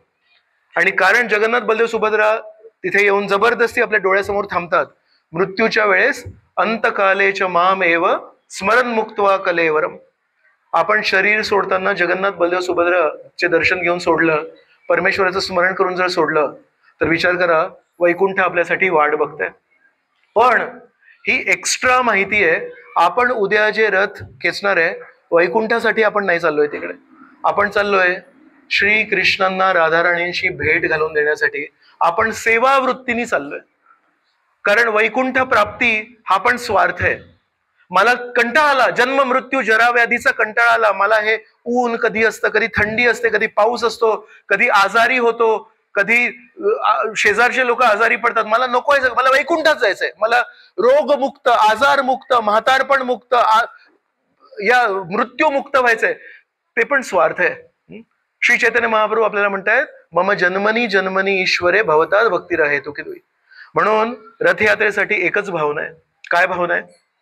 श्री कृष्णांना गोपिका खेचत वृंदावनाला घेऊन चालले आहेत आणि मला त्यांची मदत करायची आहे. तर तुम्हा सर्वांच्या चरणी माझी कळकळीची एकच प्रार्थना आहे, उद्या शारीरिक कष्टाकडे बघू नका, उद्या मानसिक कष्टांकडे बघू नका, उद्या कोणी काही बोलत असेल त्याच्याकडे बघू नका, फक्त एकच बघा, प्रभुपादांच्या कृपेने प्रभुपादांनी जे लहानपणी केलं ते कमीत कमी आपण म्हातारपणी तरी करूया. आपण एवढे श्रेष्ठ नाही की 8 वर्षांच्या वयामध्ये आपण क्रिकेट, हॉकी, कबड्डी खेळत होतो, आपण रथयात्रा नव्हतो करत, पण प्रभुपादांनी आपल्याकडून तो कमीपणा कधी बघितला नाही. प्रभुपाद म्हणाले जे काही आहे वय वर्ष 40, 45, 55 जे काही आहे, पण आता तुम्हाला रथयात्रेमध्ये भाग घ्यायचा आहे का? आता तुम्हाला श्रीकृष्णांची कृपा प्राप्त करायची आहे का? तर प्रभुपाद उद्या संपूर्ण बारामती नगरीला आमंत्रित करतात. त्यांनी म्हणतात श्रीकृष्णांची सेवा करूया, राधा राणींची कृपा प्राप्त करूया. तर म्हणून प्रभुपादांकडून आणि बारामती मंदिराच्या मंदिर व्यवस्थापन समितीकडून सर्व वरिष्ठ भक्तांकडून एक प्रतिनिधित्व करून तुम्हाला सर्वांना मी प्रार्थना करतो, आपल्या सर्व मित्र मैत्रिणींना, शेजाऱ्यांना, सर्वांना, काळू माळू बाळू जे कोणी आहेत सगळ्यांना विनंती करा आणि म्हणा चला आपण श्रीकृष्णांची सेवा करूया, चला आपण राधाराणींची सेवा करूया. आणि उद्या संपूर्ण उत्साहाने, संपूर्ण आनंदाने आणि संपूर्ण कृतज्ञतेने आपण प्रभुपादांचे आशीर्वाद प्राप्त करूया, श्री चैतन्य महाप्रभूंना प्रसन्न करूया, इंद्रद्युम्न महाराजांना स्मरण करूया आणि जगन्नाथ बलदेव सुभद्रांची सेवा करूया. तर कृपया उद्या 2 वाजता पेन्सिल चौक मध्ये सहपरिवार, सहमित्र, सह नातेवाईक, उद्या सर्वांचं तुमचं खूप खूप तिथे सहर्ष स्वागत आहे.